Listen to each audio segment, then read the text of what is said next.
Deep inside our planet, there are two massive blobs of rock that have puzzled scientists for years. They sit deep inside, opposite each other. One lurks under the Pacific Ocean, the other under Africa. And they're so weird, they even make seismic waves slow down. Their actual name is large low-velocity provinces, but they're just two enormous, mysterious blobs of rock, bigger than continents, stranger than anything else inside the Earth, and so dense they might be leftovers from another planet. Until recently, no one knew what they were, where they came from, or why they even exist. These mysterious blobs could hold the secret to Earth's deepest forces, powerful enough to shape earthquakes, drive volcanic eruptions, and even influence the evolution of life itself. And now, we might finally learn the truth about them. These geological monsters are hidden about 1,800 miles beneath the surface.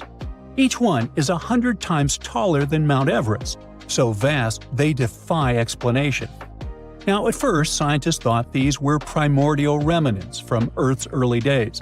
Maybe something giant smashed into Earth about 4.5 billion years ago, and this impact formed both the Moon and these blobs.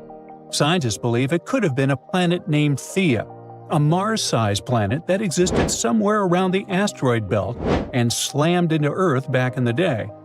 Others believe it could be something much more familiar, old chunks of Earth's crust. Perhaps they got pushed deep into the mantle by the movement of tectonic plates. And now, a new study shows that these blobs are massive piles of oceanic crust that have been sinking into the Earth for billions of years. They could have formed from the stuff that sinks into Earth when tectonic plates collide. Over 1 billion years, pieces of ocean crust could have been swallowed by the mantle. Eventually, they collected into two massive regions deep inside the planet. But even though both blobs formed the same way, they aren't identical.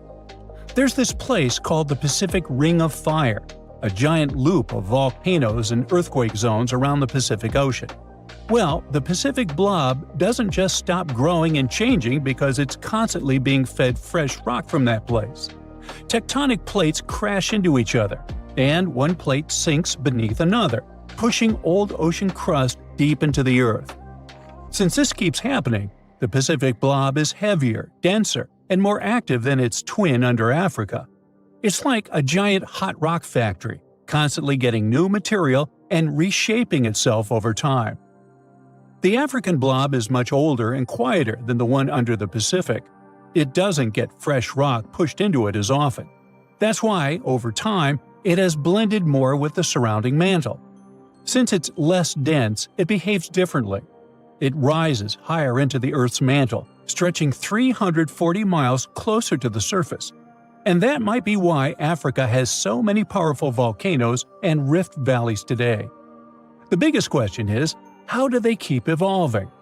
Scientists think that huge columns of hot rock, called mantle plumes, might be pushing up from deep inside the Earth, helping to drive the movement of tectonic plates in the Pacific. If they're right, then these giant underground blobs aren't just sitting there. They're almost alive in a way. They'd be constantly changing and shaping the surface of our planet. But why do they even matter? Because these weird underground structures may be shaping Earth's surface in ways we don't fully understand yet. You see, first, they might influence Earth's magnetic field. That's because they affect how heat moves through the mantle and core. They might also hold clues about the history of plate tectonics. Studying them could help us figure out when subduction began on Earth, whether it was over 4 billion years ago or much more recently. These guys might also be secret puppet masters behind volcanic activity. There's a theory that blazing hot rock from deep inside the Earth, the same kind that creates volcanic hotspots, might be rising straight from the giant blobs in the mantle. Some of the biggest volcanoes on Earth, including those in Hawaii, Iceland, and Yellowstone, sit directly above the suspected rising plumes from these blobs. If these blobs are fueling these volcanoes, then they could be responsible for shaping Earth's continents, climate, and even mass extinctions throughout history. And well, that's horrifying. That would mean that these giant structures might burst through Earth's crust one day, unleashing catastrophic supervolcanic eruptions, and these eruptions would last for millions of years. Beneath the Earth's surface also lies monsters unlike anything else on this planet – supervolcanoes. They're so massive, so destructive, and so rare that no human has ever witnessed one erupt. A regular volcanic eruption can be terrifying. Lava spewing into the sky, ash choking the air, entire cities buried under fire and stone. But a supervolcano? Well, that's something else entirely. A supervolcano isn't just big, it's a category of its own. Their eruptions rip apart the Earth itself, creating massive craters called calderas. Some of them are over 30 miles wide. A regular volcanic eruption might spew out a few cubic miles of lava and ash. A supervolcano unleashes more than 240 cubic miles of material. That's enough to bury an entire continent in ash. An eruption like this would be newsworthy, to say the least. First, a wall of fire would blow up into the sky. Ash would block out the sun for years, dropping global temperatures.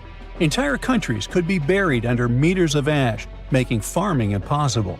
Famine, extreme cold, and toxic air could wipe out entire civilizations. It wouldn't just be a local disaster, it would be global. In fact, two of the worst mass extinctions in Earth's history, where almost all life was wiped out, might have been caused by supervolcanoes, not asteroids. The biggest and most horrifying one was at the end of the Permian period. Literally, about 90% of all marine species and 70% of land species went poof. Scientists have counted about 20 supervolcanoes on Earth today.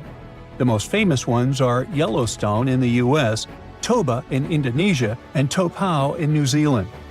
Now, the last time Yellowstone erupted was roughly 2 million years ago. It released almost 590 cubic miles of material, enough to bury a city like New York. That was just one of 3 Yellowstone supereruptions.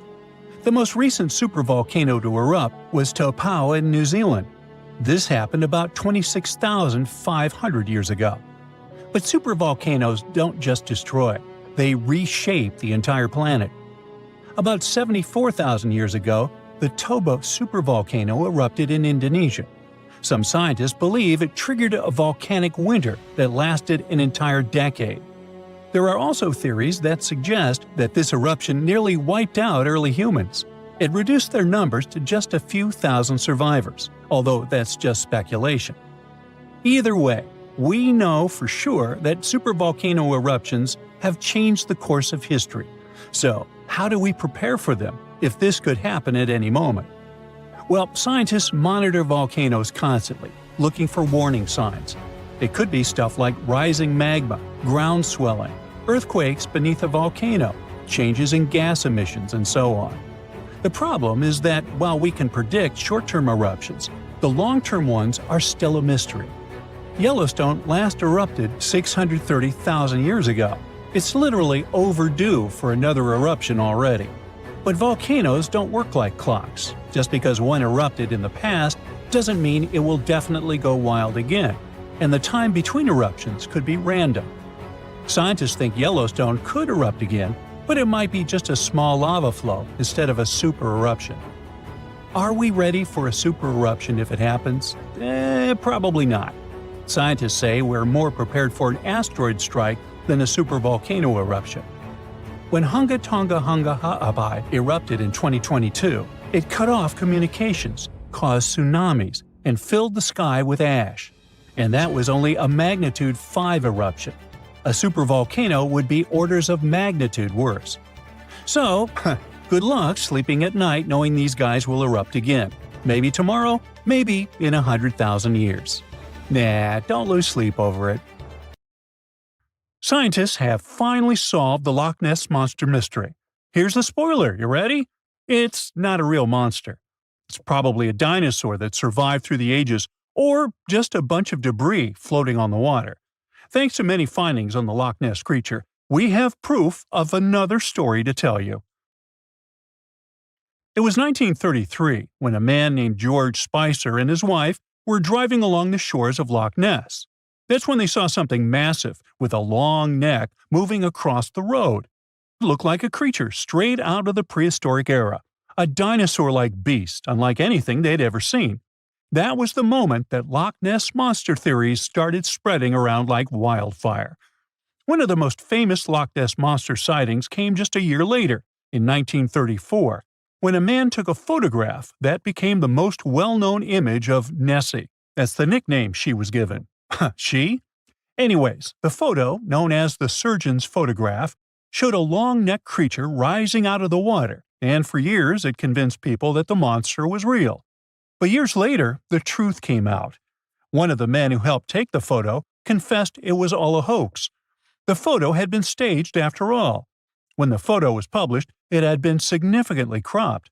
This made the animal in the picture look much bigger than in real life, fueling the theories that the Loch Ness Monster did in fact exist.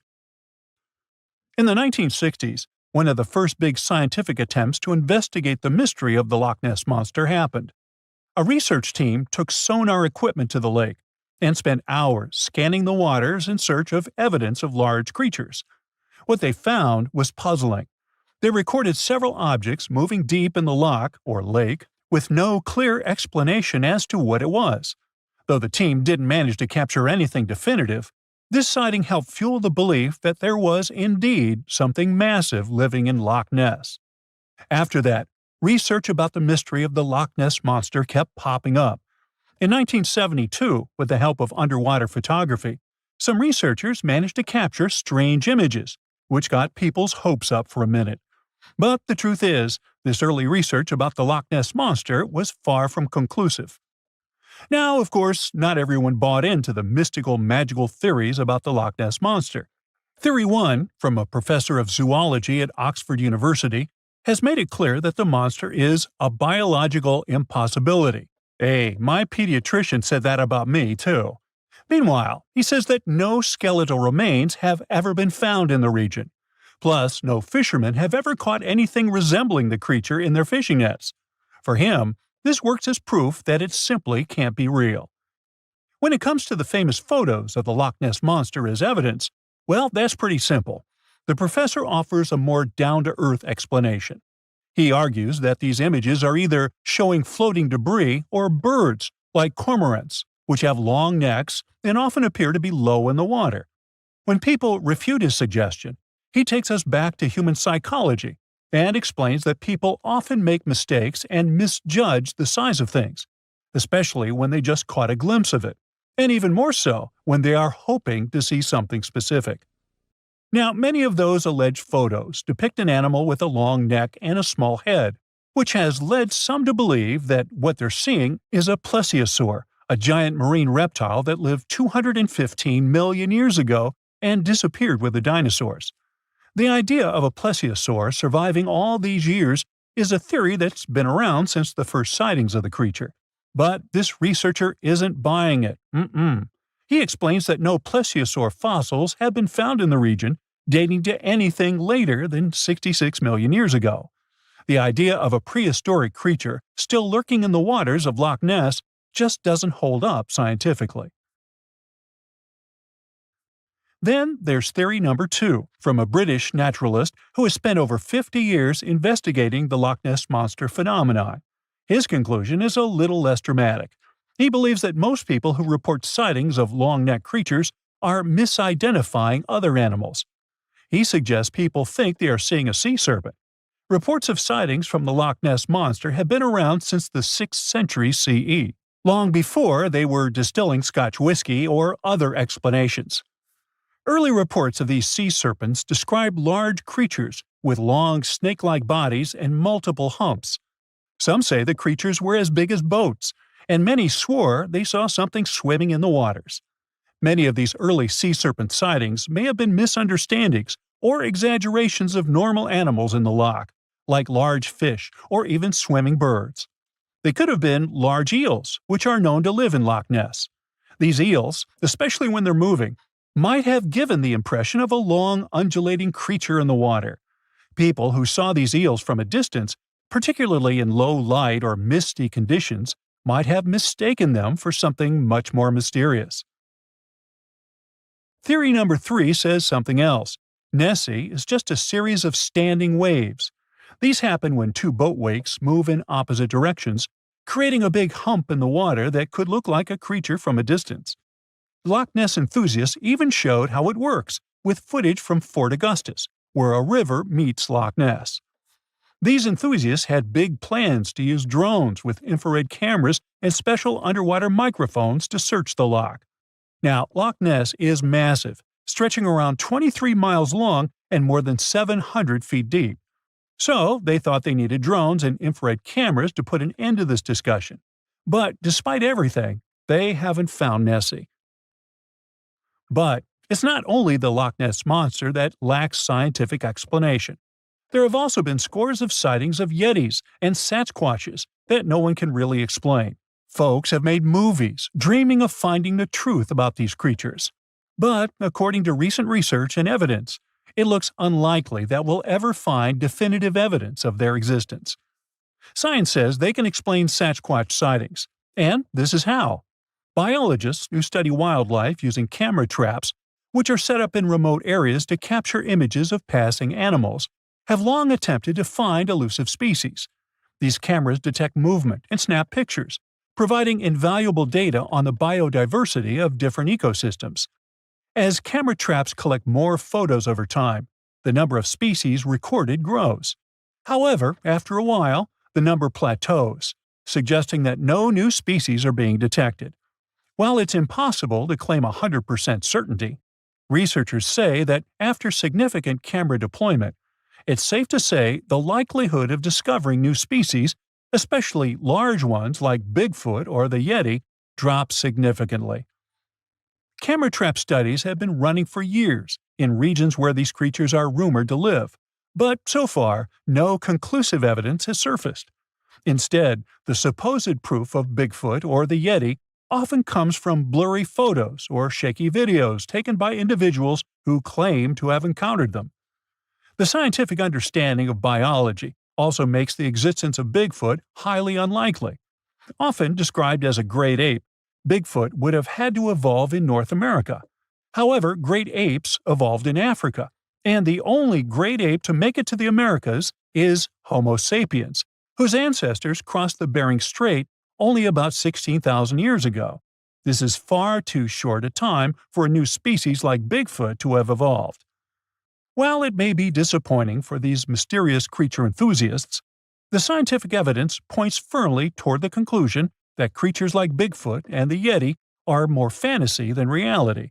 After decades of extensive scientific research, it's safe to say that yes, science has solved the mystery of the Loch Ness Monster, and it's pure fiction. So, what do you think? It turns out, starfish don't have a head. They are the head. When you first look at a starfish, you think it's got 5 arms. Scientists have always been curious about why starfish look like this, and in particular, where their heads are. Most animals, including us, have bodies that are bilaterally symmetrical, meaning you can split them down the middle and get 2 matching sides. But starfish, along with sand dollars and sea anemones, are different. They're radially symmetrical, meaning their bodies have identical parts spread out from the center. Starfish, or sea stars, are special because they have this 5-way symmetry, and you can divide them into 5 equal parts. To make this discovery, scientists used a technique called RNA tomography, which helps study genes. They focused on the genes controlling the outer layer, including the nervous system. Surprisingly, the genes associated with the head were active in the starfish's head and its arms. Yet, genes linked to the body trunk were hardly active. This suggests that starfish have a unique separation between their head and body. The study sparked new questions about how these creatures evolved and what their ancestors with trunks might have been like based on their fossil records. It also showed that genes active in the head of an acorn worm were also active in a starfish's skin, covering its entire body. These genes are the most active at the center of each arm, changing towards the arm's end to resemble genes found in the rear of other animals. Starfish lack genes for a torso.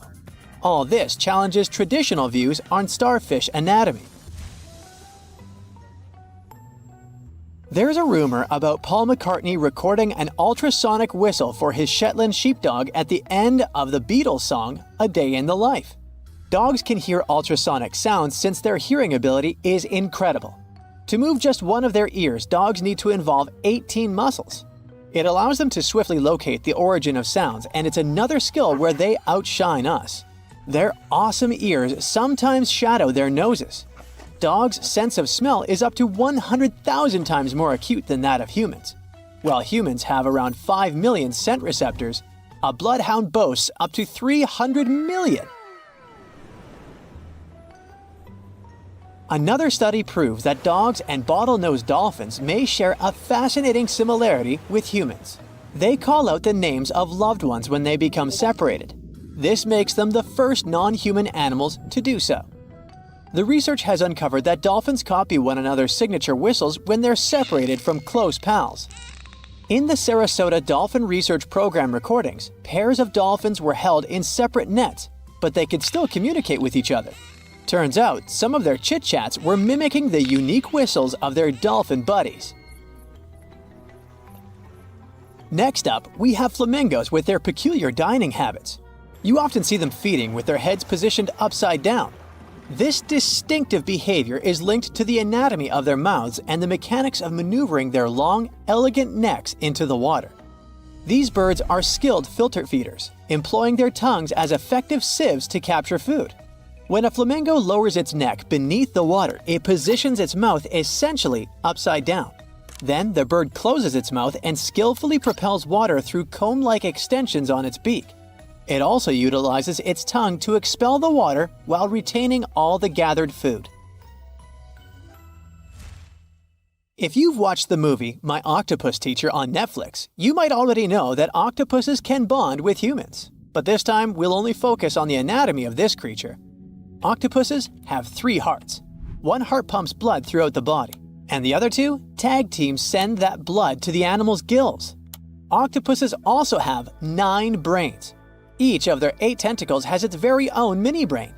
These mini-brains allow each tentacle to move independently at lightning speed. There's a 9th brain in the mix, and this one oversees the entire octo nervous system. Opossums are intelligent, in a way, too. They're known for pretending to pass away when their life is threatened. When they face predators, opossums attempt to intimidate their foes by showing their teeth, hissing, and growling. Yet, when these tactics fall short, opossums resort to shutting their eyes, collapsing onto their side, and pretending to have passed away. To look more convincing, an opossum might drool, let its tongue hang out, and even excrete waste to enhance the illusion of a sudden demise. Remarkably, opossums can uphold this state for several hours, waiting until they're confident that the threat is gone. Monkeys can be loud when calling one another, but a howler monkey's shout can travel approximately 3 miles in specific situations. Males are usually louder than females. The thing is, the sound is created by pulling air through a space in an enlarged bone in the animal's throat. This bone is larger in males compared to females, and that's why males sound louder.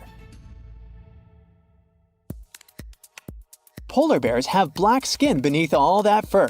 Their fluffy white coat is actually translucent. It only seems white because it bounces back visible light.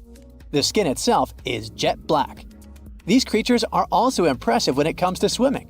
They can hit speeds of up to 6 miles per hour in the water, which is pretty fast for such big creatures. They can swim for miles and keep going for hours. Their big paws are designed for swimming. They use them to paddle through the water while their back legs stay straight and act like a rudder, helping them steer. Since we visited polar bears, we might as well add a romantic fact about penguins here. Male Gentoo and Adelie penguins put themselves out there with proposals. They offer their potential mates precious pebbles, essential for building nests in the harsh Antarctic landscape. If the lady penguin accepts the pebble, they're in it for life, bonded and ready to mate. Another study has found that our adorable house cats share more than 95% of their genetic makeup with tigers. These little furballs also mimic many behaviors of their wild relatives, like marking territory with scents and the classic, stalking and pouncing during playtime. Biologically though, a cat's brain is kind of similar to a human's. We share identical emotional regions in our brains. Cats can also make up to 100 different sounds. Owls have eye tubes or cylinders. Their rod-shaped eyes don't do the eyeball moving. Our eyes can move in almost all directions. Owls have to make a full body or full head turn to look around, all because of night vision. To master the art of seeing in the dark, they need large corneas that can scoop up every bit of light. Most nighttime critters, like slow lorises or tarsiers, have enormous eyes to get the job done. But owls have small skulls on their agenda, so those big eyes couldn't swell out. Cockroaches are notorious for their survival skills, and a key reason is their unique brain structure. They have two brains, one in their head and a more basic one near their abdomen. They're so hard to get because these critters are incredibly quick to react. They have tiny hairs on their rear end that can feel the slightest breeze. When these hairs twitch, the cockroach doesn't waste time. It instantly switches to escape mode. Research shows that a cockroach can react in just 1/20th of a second. So by the time we turn on the light or grab something to target it, the cockroach is already speeding off. Cats can have dreams. Sometimes you can see your cat's whiskers twitching or its legs kicking while it's sleeping. This doesn't necessarily mean your pet is having a nightmare. We can look at human sleep to get a clue about what's happening with our feline friends. During REM sleep, our brains get super active, almost like when we're awake. That's also the prime time for dreaming. REM sleep is named this way because of the quick movements the eyes make under the eyelids. But while our eyes might be moving, the rest of our body stays still. The focus is on what's going on in our minds. This is true for cats too. Besides an occasional twitch, cats usually don't move much when they're asleep. It was the largest fish our Earth had ever seen, and its bite was strong enough to crush a car. The largest of its teeth found was the length of a remote control. It consumed about 2,500 pounds of food a day. That's like 3,300 cans of tuna for you. The earliest megalodon fossils are from about 20 million years ago. But you won't see its skeleton, and that's because the mighty Meg had no bones. A skeleton made from bones gives most animals their body shape and strength. Sharks, though, come from the same subclass as rays, skates, and sawfish and have cartilage instead of bones. Cartilage is a tissue that is softer and more flexible than bones, but it's still tough enough to shape the body and protect the internal organs. Some areas are more flexible, since cartilage is weaker, and some, like the shark's head, are much tougher, thanks to calcified cartilage. Their snouts, though, are made of really soft and flexible cartilage to work like a bumper in case of a collision with some dangers. Who knows if they'd be able to do all this with a heavy skeleton?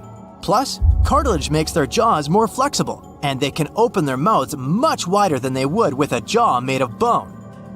Our hero, Meg, was no exception, and it had the strongest bite of all living creatures, which was also made possible by a skeleton made of cartilage. Sharks take full advantage of their cartilage. It helps them swim and turn fast while hunting. One drawback of this type of skeleton is that it was really tricky for scientists to establish the shape and size of Meg. Normally, they would do it using fossilized bone skeletons or their parts. With Meg, they had to guess based on the teeth they found and comparisons with living relatives. A more recent 3D computer model was based partially on scans of a preserved spine discovered in the 1860s. The model showed that Meg was bigger, faster, and even hungrier than scientists had previously thought. Looks like an average megalodon was 52 feet long. That's slightly bigger than the height of the Hollywood sign and weighed 10 times as heavy as an elephant. There were also much bigger creatures.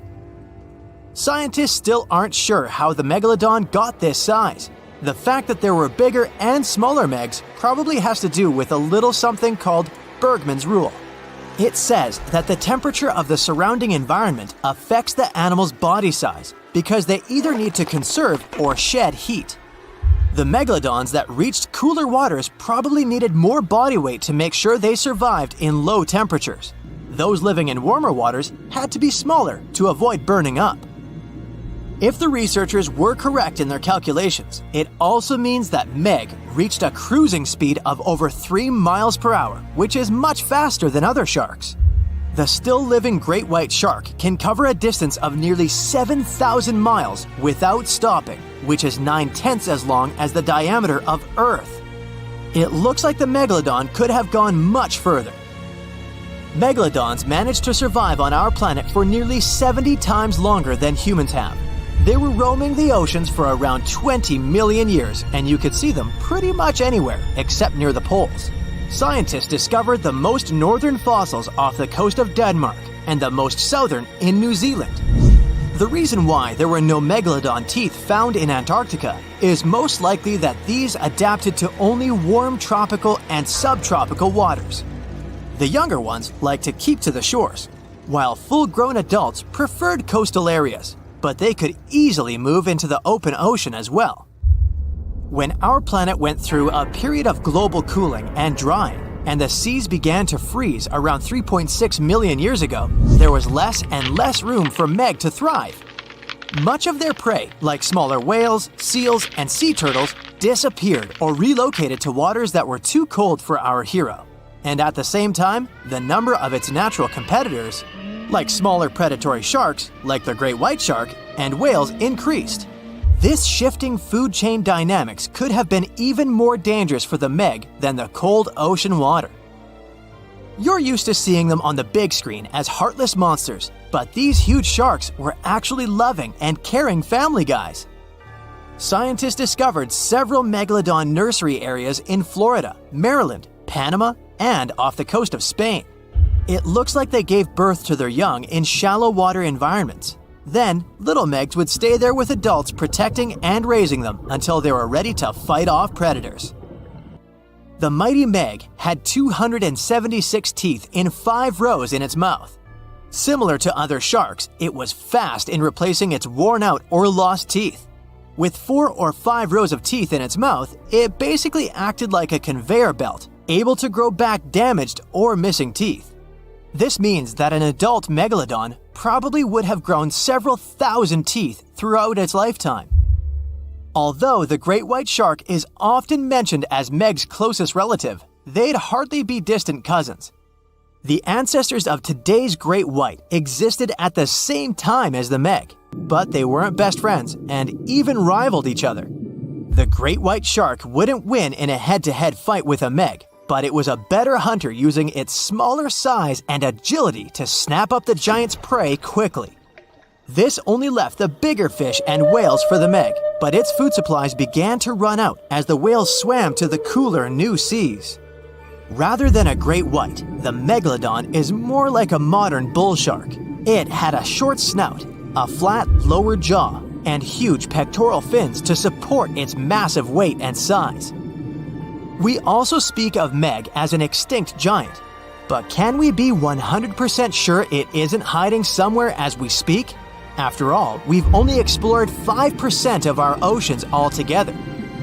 The Mariana Trench is the deepest oceanic trench on Earth, and you could dip the whole of Mount Everest in its deepest part, and over a mile of it would still be above the surface. If a megalodon or two needed a place to hide, that would be the perfect spot. It wouldn't be the coziest place to live, though, with its cold water and total darkness. Plus, the pressure there is 1,000 times stronger than at sea level. So, if a Meg really were hiding down there, it would have serious issues with its teeth, because calcium would dissolve under that pressure. To survive here, it would also need to learn to navigate in complete darkness. That means it would have either become bioluminescent or evolve to grow massive eyes like the giant squid. If the Meg were still around and true to its dietary choices, it would have to eat smaller fish, and that would be a problem for us humans.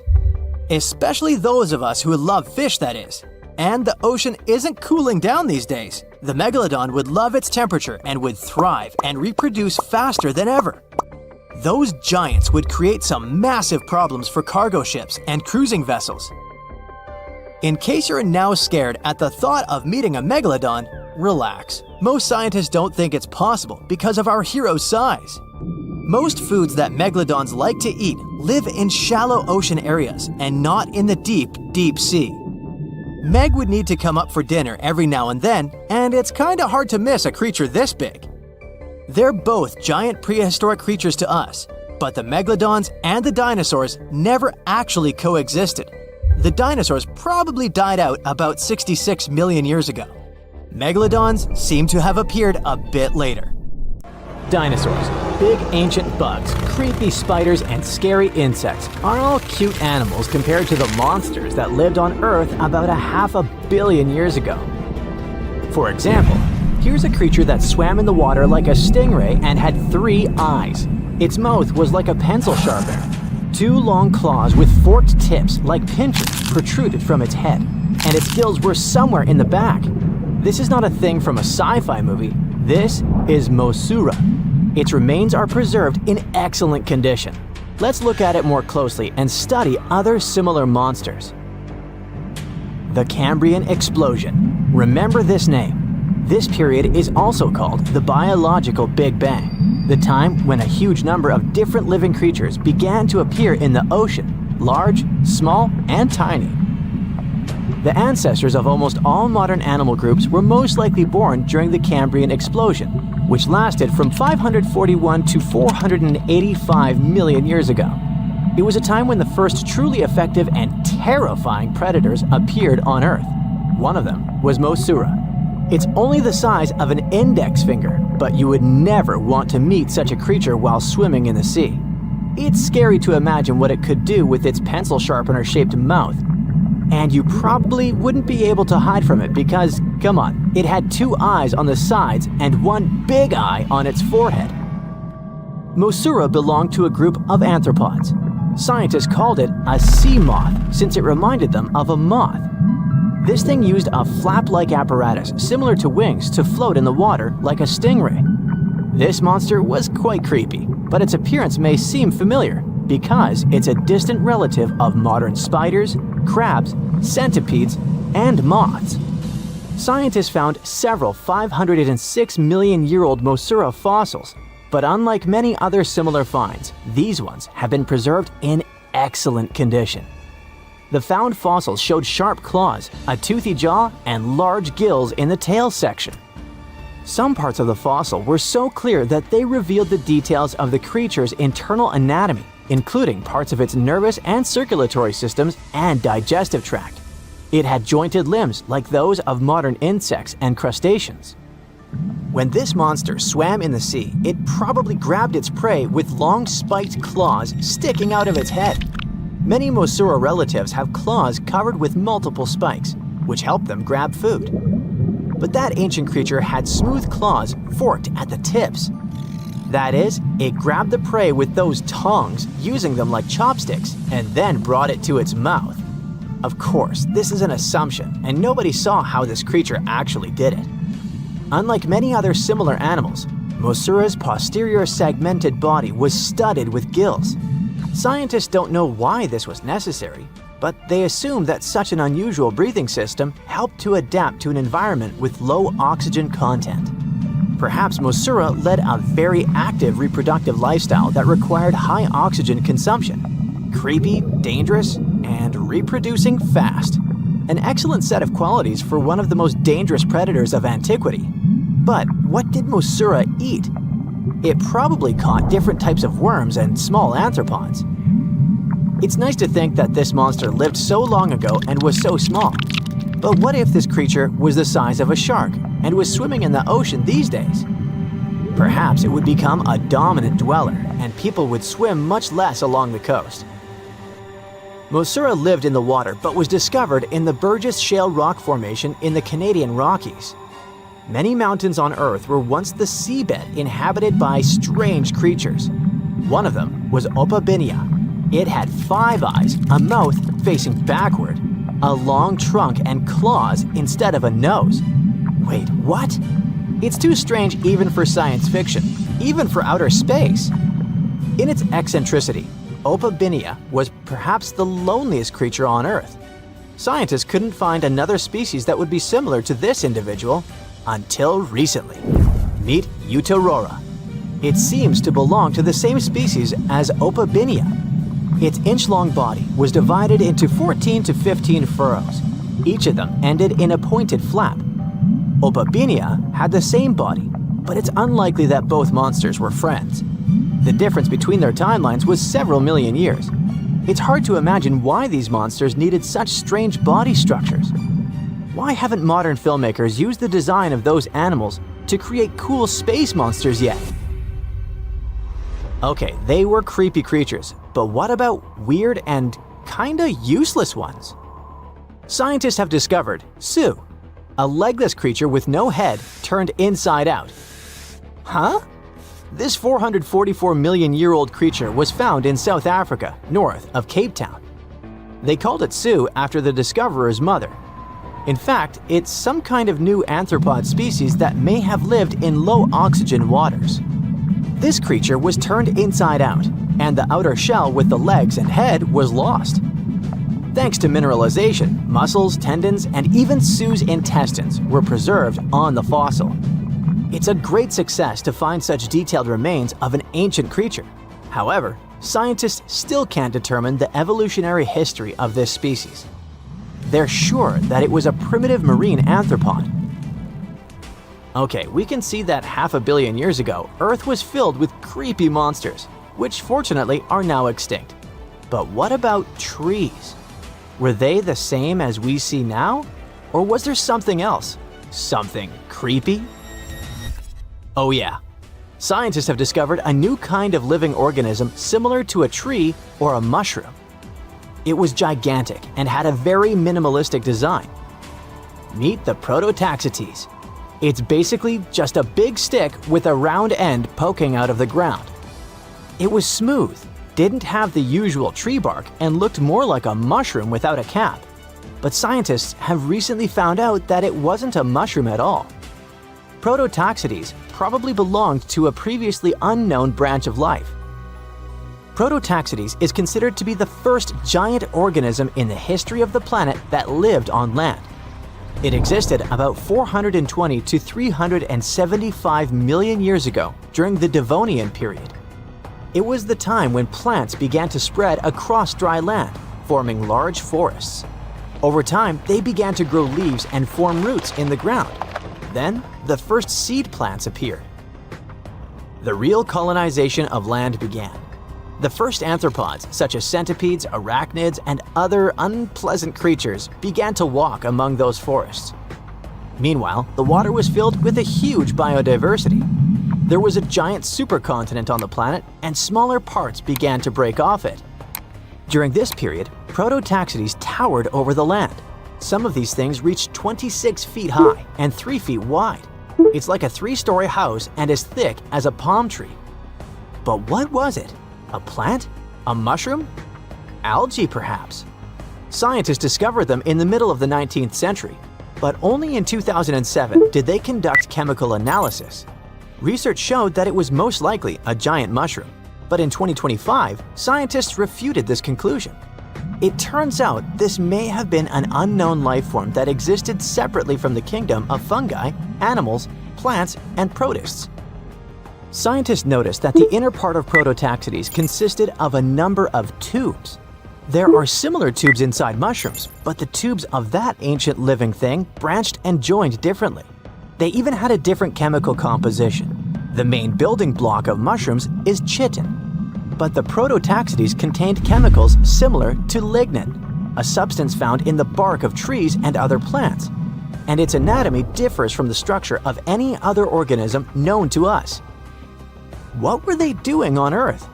Just chilled and enjoyed the bloom of life? Did they produce some kind of fruit, like a banana with eyes and claws? Scientists don't know. What if it was something that was brought to Earth from outer space? What if they were flowers planted by another civilization? What do you think? Okay, get this. Dolphins can phone each other. This is not a joke, but a fact confirmed by scientists. They put a mother and a baby dolphin in 2 separate aquariums and conducted special underwater audio communication between them. When the connection was turned on and the dolphins heard each other's voices, they started chatting. Their conversation consisted of happy whistles, chirps, and clicks. You've probably heard this chatter in wildlife movies. But I wonder, how do the dolphins dial the phones? Do they have flip phones? Get it? Flipper using a flip phone? Okay, never mind. Anyway, the most interesting thing about this experiment is that the mother and the baby recognized each other's voices through the speakers without seeing each other. They were talking fast, like it was a normal dolphin phone conversation. Think of a dog that hears its owner's voice from a phone speaker, or when you turn on a video of another barking dog. Your pet is confused and doesn't understand what's going on. But dolphins started communicating immediately, just like humans. Many animals communicate with one another through touching, gestures, biting, or growling. But dolphins have shown they can communicate without direct contact. If they understand clacking, clicking, and whistling, it means only one thing. Dolphins have their own complex, developed language, and scientists hope to learn it. Scientists called one of the elements of their language signature whistles. They use whistles to call others by name, to convey information, and to warn of danger.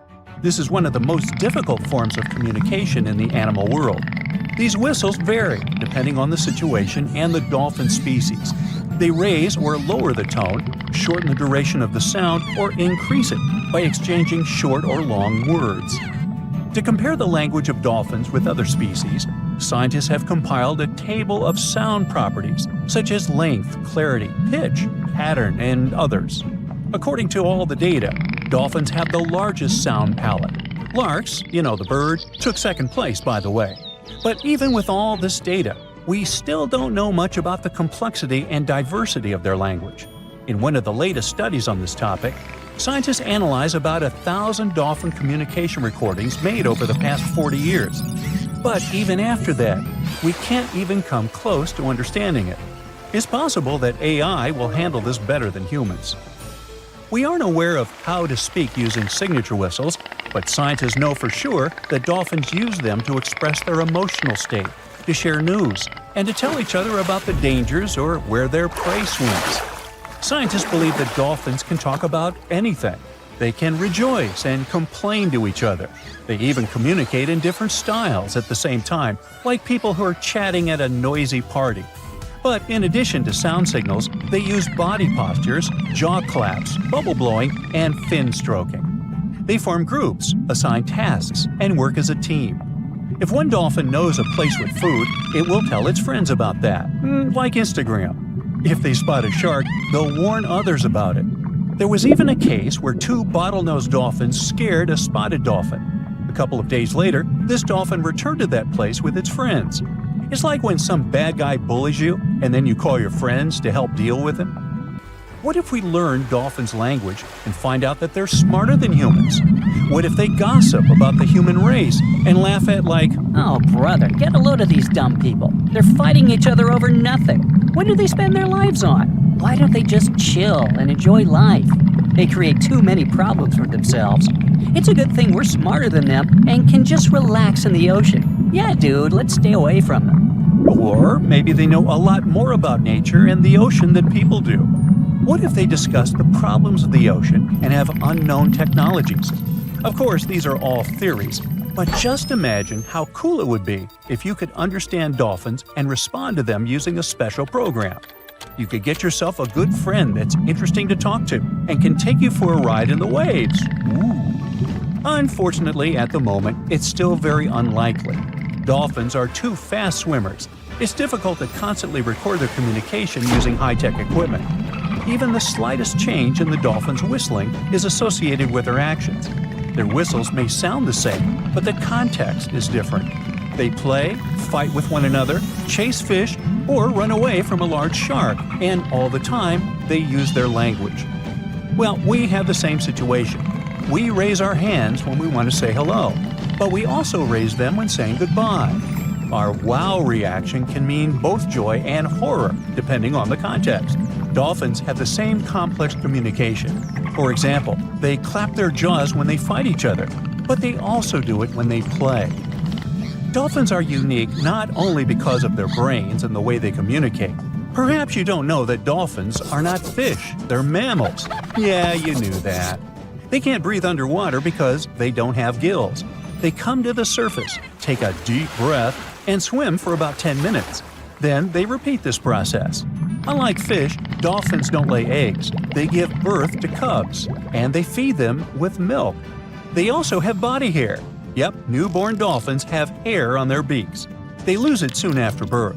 Why do they need this hair? Scientists believe that this is an evolutionary echo from the time when dolphins lived on land. And here's another strange fact. We've all heard how millions of years ago, fish began to slowly come ashore. During evolution, they changed their appearance, adapting to new life on solid ground, and so they gradually turned into mammals. But dolphins are unique since their development is kind of reversed. They were originally amphibians that lived near bodies of water. The ancestors of those amphibians were artiodactyl mammals, similar to deer. Not only dolphins, but also whales and porpoises have the same evolutionary path. All of them are called cetaceans. They made a big step from land to water about 50 million years ago. What if these ancient deer-like animals were the most intelligent creatures on Earth that realized that living in the water was much better than living on land, and they haven't regretted that decision yet? Dolphins have a big brain. Chimpanzees and humans have brains of the same size, and they all have something in common. Dolphins have a long lifespan, and they form groups. They show the emotions of sadness, grief, happiness, and joy. They can assess situations and solve problems. But the coolest thing is they can pass the mirror test. That means they recognize their reflection in the mirror. They don't just look at themselves. No, they pay attention to the parts of their bodies that they can't see otherwise. They examine their movements in the mirror. Their behavior in front of a mirror is not much different than that of humans. This indicates their self-awareness and high intelligence. Do they feel sad if they don't like their body? Can they be happy if they have, let's say, a beautiful tail? In addition to these features, dolphins have a real superpower, echolocation. By producing clicks and whistles, they can find their relatives that are pretty far away. They can spot prey or an enemy despite poor visibility in the ocean.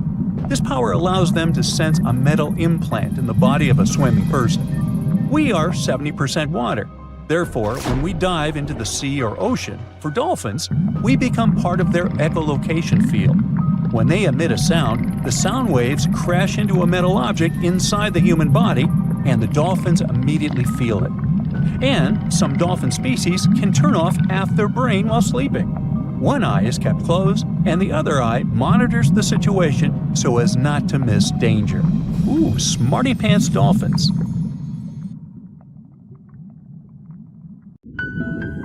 Now imagine a creature with a body that is reminiscent of a cuttlefish, with eyes sticking out from stalks like a funky headband, fins on its tail, and a long skinny nose ending in a mouth full of teeth. Or maybe this thing could be a claw. Yep, the Tully monster is on the move. It's definitely one of those freaky creatures you wouldn't like to face while scuba diving somewhere. Luckily, it went extinct 300 million years ago. This unusual marine beast was discovered in the 1950s in Illinois, and scientists couldn't even agree what it really was. Some thought it was a vertebrate, which means a group of creatures with a spine, like us humans. But a team of researchers in Japan studied many fossils of the Tully monster, using advanced laser scanning technology to check them in detail in 3 dimensions. There's still a lot they don't know about the Tully monster, but they managed to realize it didn't have any spine at all. Now the next step was to see what type of invertebrate it was. Could it be vertebrate-like, such as a land sled? Or are we talking about something closer to snails and worms? They also discovered the creature had segmentation in the head area that extended from its body, and that's not something bony creatures have. Still, in recent years, some researchers had the idea the Tully beastie could be related to jawless fish, such as lampreys. These fellows belong to the most ancient group of vertebrates, and are not pleasant to see either. In the case of lampreys, we're not talking about extinct animals. They're still out there somewhere, wandering the ocean and scaring other animals, or you, if you see it in the northern and western parts of the Atlantic Ocean where they live. And they've been here really long, even before the dinosaurs. A long time ago, long before humans or I even existed, there were eurypterids, weird creatures from a group we call arthropods, which includes spiders, insects, and crabs. But eurypterids were unlike anything you've ever seen before. They had a body shape similar to horseshoe crabs, with many segments that made up their body. Instead of legs, they had special appendages at the front that acted like oars. Some even call them giant scorpions, but most eurypterids were actually quite small, except for this special one, which was truly enormous. It could grow to a staggering length of about 8 feet. Wow! The next time you see a crab scuttling along the beach or a spider swimming its web, remember, we're lucky we only got mild versions of their ancient relatives, which, by the way, disappeared hundreds of millions of years ago. Whew. Now, some eurypterids were pretty fierce and fast predators. They would swiftly swim after their prey, chasing them down in the water. Others were more like scavengers, living on the bottom and feeding on whatever they could find along the way.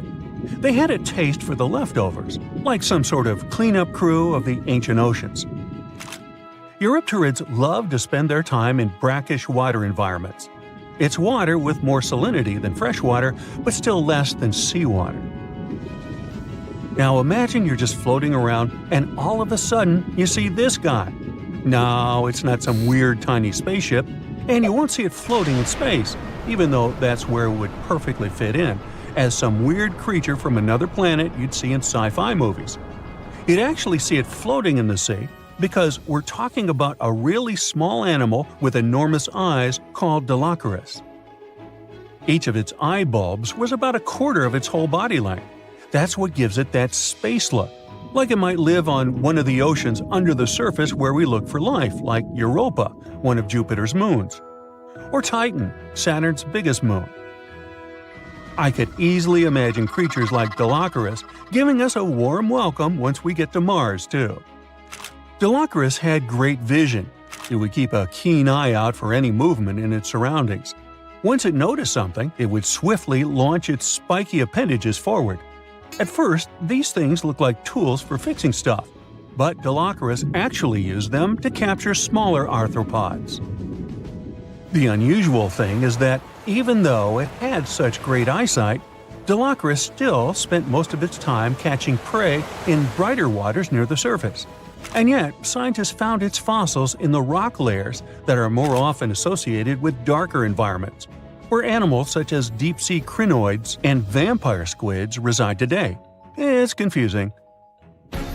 But one of the explanations for this says it's possible these deep-sea creatures actually lived in shallower waters in the past and later ended up in the depths as the geography of our planet changed over time. No one knew what Dilophosaurus really was. It could belong to a group of arthropods, and it seems to me that's where most of the world's weirdest creatures are.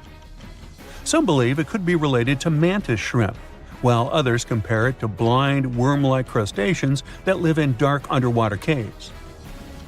And check out this enormous worm lurking beneath the sandy ocean floor, patiently waiting for its next meal to swim by. These ancient creatures were like stealthy predators, perfectly camouflaged in their sandy lairs. And now, 20 million years later, scientists have found the remains of their hidden hideaways.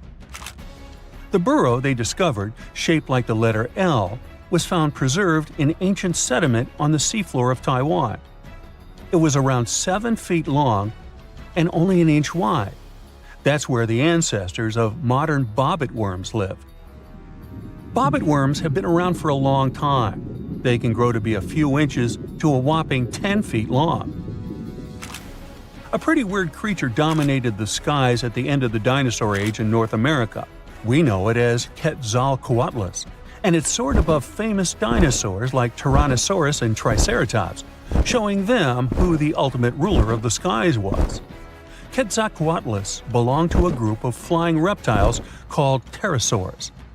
They were some of the biggest flying animals ever known to exist. When you think of Quetzalcoatlus, imagine an animal as tall as a giraffe. These incredible creatures had long necks, small bodies, long legs, and wings that were relatively short compared to their size. The biggest of its kind was really massive and held the title of being the largest flying creature of all time. They had long, pointed skulls, while some also had short crests at the back of their heads. And for a long time, researchers were confused about how these giant pterosaurs hunted for food. At first, some even believed that Quetzalcoatlus and its relatives were like giant vultures that scavenged the remains they would find around. They drew such a conclusion because Quetzalcoatlus fossils were found inland, away from the coast where other big pterosaurs were found, such as the crested pteranodon. Plus, many thought these fellas were skilled at skimming, which means lurking over freshwater systems and catching fish. But it appears these massive animals were actually predators with excellent hunting skills. The exact technique they used to catch their prey remains a mystery, though. Now here's another cool discovery: a specific fossil as the oldest evidence of muscle tissue ever found. This fossil belongs to a group of animals that includes modern creatures such as jellyfish, corals, and sea anemones. And it looks so cool and unique, right? It has bundles of fibers arranged in a four-fold symmetrical pattern, similar to what we see in Nedardians today. This arrangement is different from any other fossil from that period. Now, this fossil may look weird, but it helps us understand the evolution of muscle tissue in animals. They, well, all of us actually, got new options for discovering different feeding strategies and generally new things to do thanks to muscles. And it's not like scientists usually get to study fossilized muscles. It's more that they learn about that based on how animals feed, reproduce, move, and do other things. So this cool fossil suggests animals may have had an earlier origin than we used to believe. For years, we've thought the megalodon was just a big shark, which is scary enough. After all, it could have eaten a creature the size of a whale in just 5 bites.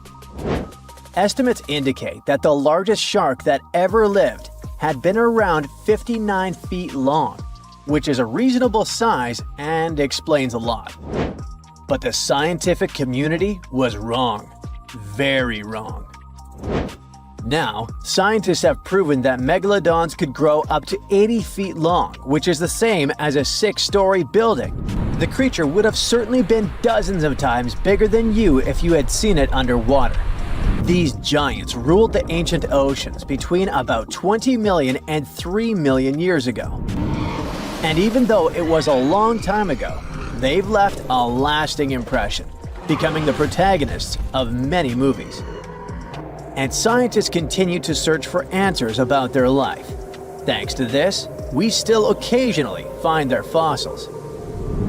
But the thing is, no one has ever found a complete skeleton. All we have are scattered vertebrae, a few scales, and, of course, those massive, razor-sharp teeth. The most complete piece we know of is a 36-foot section of a megalodon's spine. It was once part of the trunk of the animal's body. So, to assess just how big the megalodon was, experts compared its fossils to more than 150 species of sharks, both those that are alive and those that have gone extinct, to get the most realistic result possible. If the megalodon had had the proportions of a regular shark, it would have had a 6-foot head and a 12-foot tail. It would have also stretched 54 feet from nose to fin. But these measurements are way off the mark. The largest megalodon vertebra ever found is 9 inches in diameter, which makes it 3 inches larger than the largest vertebra of a typical shark. And if we follow these proportions, that megalodon was a whopping 80 feet long. To better understand how giant this is, just think of 2 school buses lined up end to end. For a long time, it was very common to think that the megalodon was just a giant great white shark. And it makes sense, right? I mean, both would have had large, terrifying, serrated teeth. But that was another completely wrong idea. Now, we know that megalodons were actually much more slender and aerodynamic than the modern great white shark. Their body shape was built to cut through the water with much less resistance, minimizing the effects of gravity in the sea, letting them glide effortlessly through the ocean. Now, if Megalodon wasn't just another great white shark, what other animal of the same species was it most similar to? Surprise! In fact, it had more in common with the modern lemon shark. This species has robust and powerful bodies, 2 large dorsal fins, and blunt snouts, which makes them really fast and agile hunters, like prehistoric predators. In other words, while thinking about the Megalodon, you can imagine a giant, turbocharged lemon shark. This is the most modern comparison of the Megalodon with another animal, unless scientists find a complete skeleton of the ancient shark. But it's not common to find complete shark skeletons. They're rare because they're actually made not of bone but of soft, coated cartilage, like the stuff in human noses and ears. Their teeth are the boniest part of their bodies, and it's the reason why we've found so many of them. Yet, a complete skeleton is like scattered puzzle pieces to us. There's no solid bone to hold these pieces together, so the whole thing is very vulnerable to falling apart. Still, it's actually possible for an entire shark skeleton to survive. In these cases, very specific natural phenomena have to come into play. The skeleton needs to get buried super fast in mud or sediment, free of any kind of scavengers and away from ocean currents. Otherwise, it simply disintegrates before it can fossilize. Interestingly, although the sea is the home of these animals, it is possible to find their skeletons on land too. Millions of years ago, a big portion of today's dry land was submerged, teeming with marine life. Then, in certain places, sedimentary minerals and specific biological conditions of the seabed allowed the fossilization of sharks in marine rocks. Today, those are desert rocks that ensure the preservation of shark fossils. But in any case, searching for a shark tooth in a desert is like looking for a needle in a haystack. But finding an entire fossilized skeleton embedded in a rock is like hitting the jackpot. Another unexpected discovery is that these prehistoric sharks were not born small and cute like regular baby sharks. A newborn megalodon could reach almost 13 feet in length. That's more than twice the height of the average human. Imagine a shark the size of a boat from the moment it's born. Now, although we don't have all the information about the giant of the seas, it's a fact that it's one of the most famous animals in pop culture worldwide. Not only has it inspired several movies, but some people also insist that the Megalodon is still alive. Scientists say it's not. The Megalodon didn't survive the test of time, and it would be impossible for such a giant creature to dwell in the seas without us noticing it. First, it was a super predator. It hunted whales, dolphins, and other large marine animals. If the Meg was still around, its presence would completely change the balance in the oceans. It would have huge impacts on marine ecosystems, regulating populations and influencing the size and behavior of the ancient shark's prey. A good example is whales. They wouldn't have grown so big if the Meg still hunted in the oceans. This only happened because there was no super predator in the way. If the giant shark was still in our oceans, species like the blue whale would be tiny, as they would need to develop and adapt to be able to escape constant attacks. The lives of the workers of the sea would also be completely different. Fishers would have to avoid certain areas, ships would change routes, and even maritime tourism would be risky. Going for a swim and coming across a shark over 65 feet long? Not worth the risk. Plus, if the Megalodon was still out there, we would have some proof. Commercial fishing catches millions of sharks every year, and a monster of this size would not go unnoticed. Not to mention that with all of today's technology such as drones, satellites, and submarines at our disposal, someone would have already recorded an encounter with this living legend. By the way, most sharks, like most fish, are cold-blooded. But the reality for Megalodon was different. This giant was able to keep its body warmer than the surrounding ocean. This gave it an advantage over other sea creatures, allowing it to remain fast and active even in colder waters. It was a survival advantage that other animals of its kind did not acquire during their evolution. One of the most famous theories is that the Meg lives in the Mariana Trench, but scientists are sure that it doesn't make any sense. This region is poor in food and has many tiny creatures, which would not be nearly enough to sustain a large predator. In addition, there's a lot of research studying countless sharks that live in the ocean depths, and none of them come close to the size of the Megalodon. So, does the Megalodon still exist? Definitely not, but that doesn't mean it isn't any less mysterious and fascinating. Many terrifying animals live deep beyond the waves, like this vampire squid living 3,000 feet below the surface in almost complete darkness. This animal has a cloak, like a vampire's. That's why it's called the vampire squid. Deep down at the bottom, it can't use ink to defend itself. So this animal has developed an unusual tactic. It glows slightly to scare away predators. If this tactic fails, the vampire squid can turn its body inside out, revealing tiny spikes. When you translate its scientific name, Vampiroteuthis infernalis, it literally means vampire squid from the nether. Despite its terrifying looks, it's a harmless ocean animal. This previous creature was not from space, but this object definitely is. Before Elon Musk found a way to reuse rockets, NASA would simply drop old ones after launching astronauts into space, most of the time in the ocean or deserts. In 2012, Jeff Bezos launched a mission to find the Apollo 11 rocket.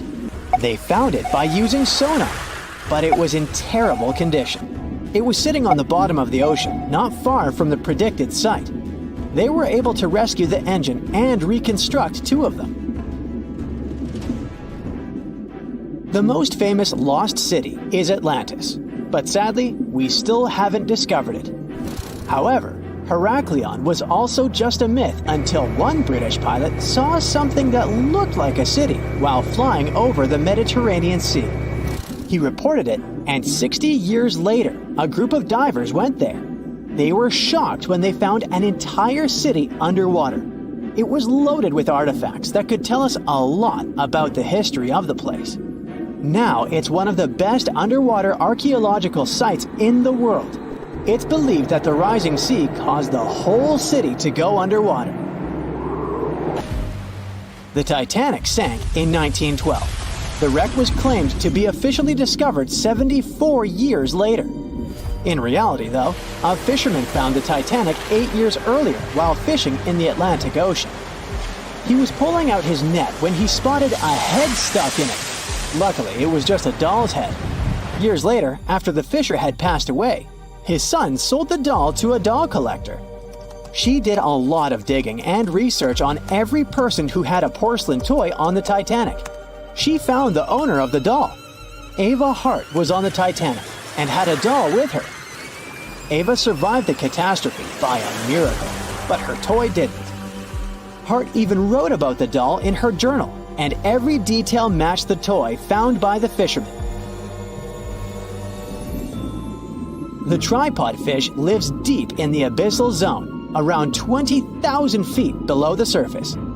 It's adapted to such immense depths and uses its tripod fins to stay still on the bottom. This creature doesn't have big eyes, but even if it did, these eyes would be useless in the darkness.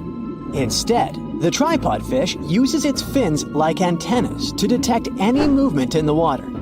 This creature doesn't have much luck when it comes to its love life, so it had to develop unique tactics to reproduce. One fish can be both male and female. The next bizarre creature is the lizardfish. It has tons of razor-sharp teeth, a huge mouth, and really big eyes, which it uses for hunting. All this makes the animal look freaky. The lizardfish lives at depths of around 11,000 feet in the midnight zone, where there is zero light. This freak of nature basically eats everything it can fit inside its mouth, from small fish to other lizardfish. On the other hand, when they see other reptile fish, they probably fall in love instead, because finding mates at those depths is not an easy task. Like the tripod fish, the lizardfish can be both male and female at the same time. When you think of a river, you usually picture it on land. Still, nature is quite unpredictable, and it created a river flowing under the ocean in California. It's running at a depth of around 2 miles. This river has everything that an ordinary river has: sunken logs, trees, and rocks. And despite its uniqueness, it's not the only one in the world. There are also others in the Amazon and Greenland. A terrifying creature was discovered near Angola's coast by a remote operating vehicle. It looks like it doesn't have a head or a body. It was sitting at a depth of around 4,350 feet below the surface. After doing research, scientists concluded it wasn't anything from a sci-fi movie. It was just a cluster of siphonophores stuck together. In 2015, some random guy was diving in Caesarea, and something shiny caught his eye. He reached out, grabbed it, and realized it was a gold coin. After that, he examined the bottom and found out that there were many more. He reported the incident to the local authorities, and they concluded that he had found Arabic treasure. The coins were made of solid 24-karat gold and were a few thousand years old. But due to the perfect salinity and temperature, they looked brand new. The coins belonged to a ship carrying cargo. It was caught up in a storm and unfortunately sank. One of the weirdest things ever discovered was found in the Baltic Sea. It's an anomaly that looks as if it was created by a different civilization. It was discovered by Swedish researchers, and they basically had no idea what it was. They had to ask tons of other scientists for their opinions. When you look at this formation from above, it's 200 feet long and looks exactly like a fallen spaceship. It's hard to believe that it's a natural formation, but spoiler alert, it's totally made by nature because the Baltic Sea has gone through many erosions throughout history. Most likely, the bizarre formation is the result of these processes. A group of divers in Madagascar were shocked when they found this 7-foot monstrosity of a knife on the seafloor. The speculation started immediately, and many said that the knife was from some giants that had fought megalodons and lived on Earth thousands and thousands of years ago. That could make a nice story, but the knife is most likely a movie prop that was lost at sea. One of the ocean's most bizarre animals is the frilled shark. It's believed that this fish is the reason for all those sea serpent stories that sea explorers of the past wrote about. These animals live pretty deep in the ocean, but sometimes they can be seen in shallow waters. It's super rare, but possible. The frilled shark has a big mouth sporting around 300 teeth. It also has a long body that looks like a lizard's, and it is truly a unique species of shark. Its prey can be half of its size because this shark's stomach is like that of a snake, and it can swallow huge fish or crustaceans. Spotting a few worms in your garden is no big deal, but after seeing a 26-foot-long one in the ocean, you will make your wetsuit a little wetter. This worm is super rare, and it's completely harmless to humans. It's actually not a giant worm. It's a cluster of zooids that are stuck together in a worm-shaped formation. They usually only eat plankton, bacteria, and other tiny things that can be found in the ocean. Probably the scariest thing in the ocean that is 100% real is the magna pinna, which can be found at crazy depths of 20,000 feet below the surface. This monster looks like an underwater Slender Man, but it's just a squid with really long tentacles that can reach a terrifying size of 8 feet. This guy has only been seen a few times, and basically, we don't know much about this creature so far. It was the largest fish our Earth had ever seen, and its bite was strong enough to crush a car. The largest of its teeth found was the length of a remote control.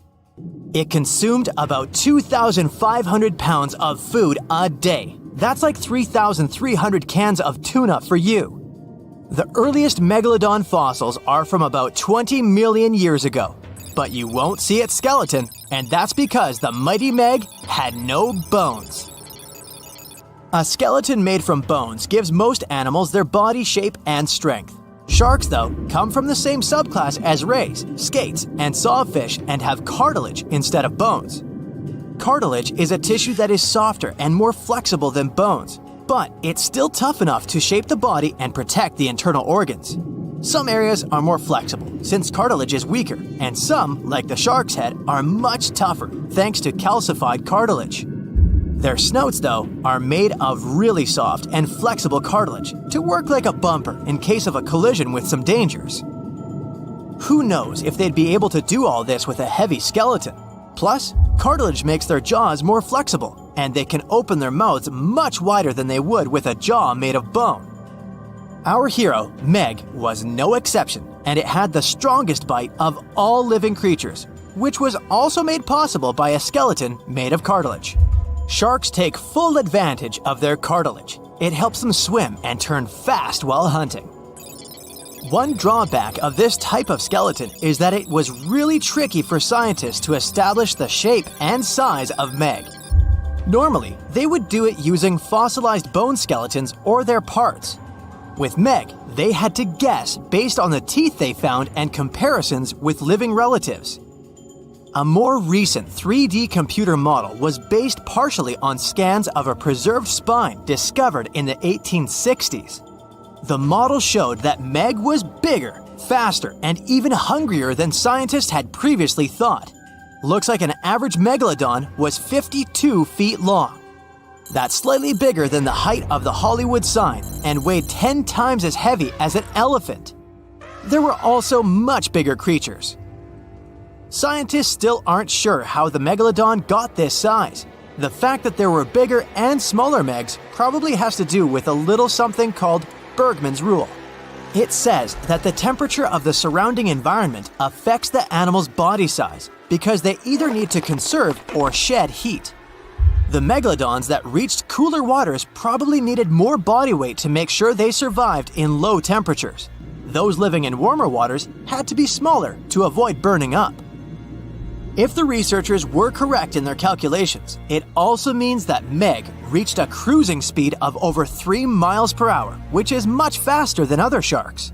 The still-living great white shark can cover a distance of nearly 7,000 miles without stopping, which is 9/10 as long as the diameter of Earth.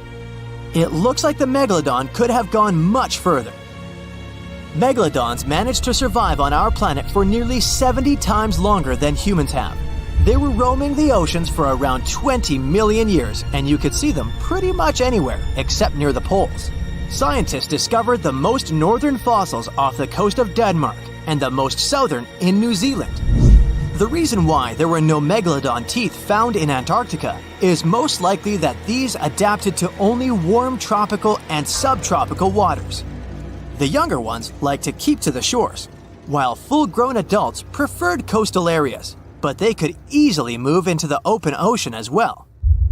When our planet went through a period of global cooling and drying, and the seas began to freeze around 3.6 million years ago, there was less and less room for Meg to thrive. Much of their prey, like smaller whales, seals, and sea turtles, disappeared or relocated to waters that were too cold for our hero. And at the same time, the number of its natural competitors, like smaller predatory sharks, like the great white shark, and whales, increased.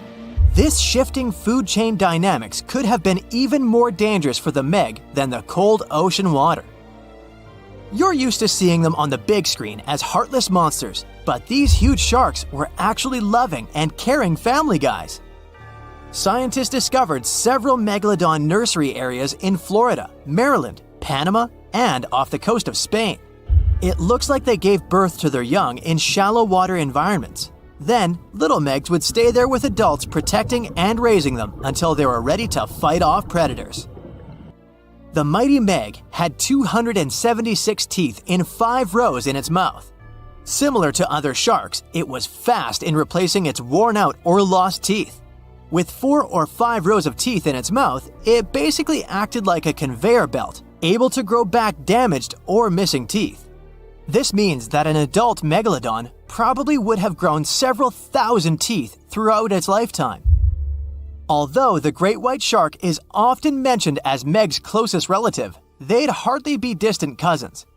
The ancestors of today's great white existed at the same time as the Meg, but they weren't best friends and even rivaled each other. The great white shark wouldn't win in a head-to-head fight with a Meg, but it was a better hunter using its smaller size and agility to snap up the giant's prey quickly. This only left the bigger fish and whales for the Meg, but its food supplies began to run out as the whales swam to the cooler new seas. Rather than a great white, the megalodon is more like a modern bull shark. It had a short snout, a flat lower jaw, and huge pectoral fins to support its massive weight and size. We also speak of Meg as an extinct giant, but can we be 100% sure it isn't hiding somewhere as we speak? After all, we've only explored 5% of our oceans altogether. The Mariana Trench is the deepest oceanic trench on Earth, and you could dip the whole of Mount Everest in its deepest part, and over a mile of it would still be above the surface. If a megalodon or two needed a place to hide, that would be the perfect spot. It wouldn't be the coziest place to live, though, with its cold water and total darkness. Plus, the pressure there is 1,000 times stronger than at sea level. So, if a Meg really were hiding down there, it would have serious issues with its teeth, because calcium would dissolve under that pressure. To survive here, it would also need to learn to navigate in complete darkness.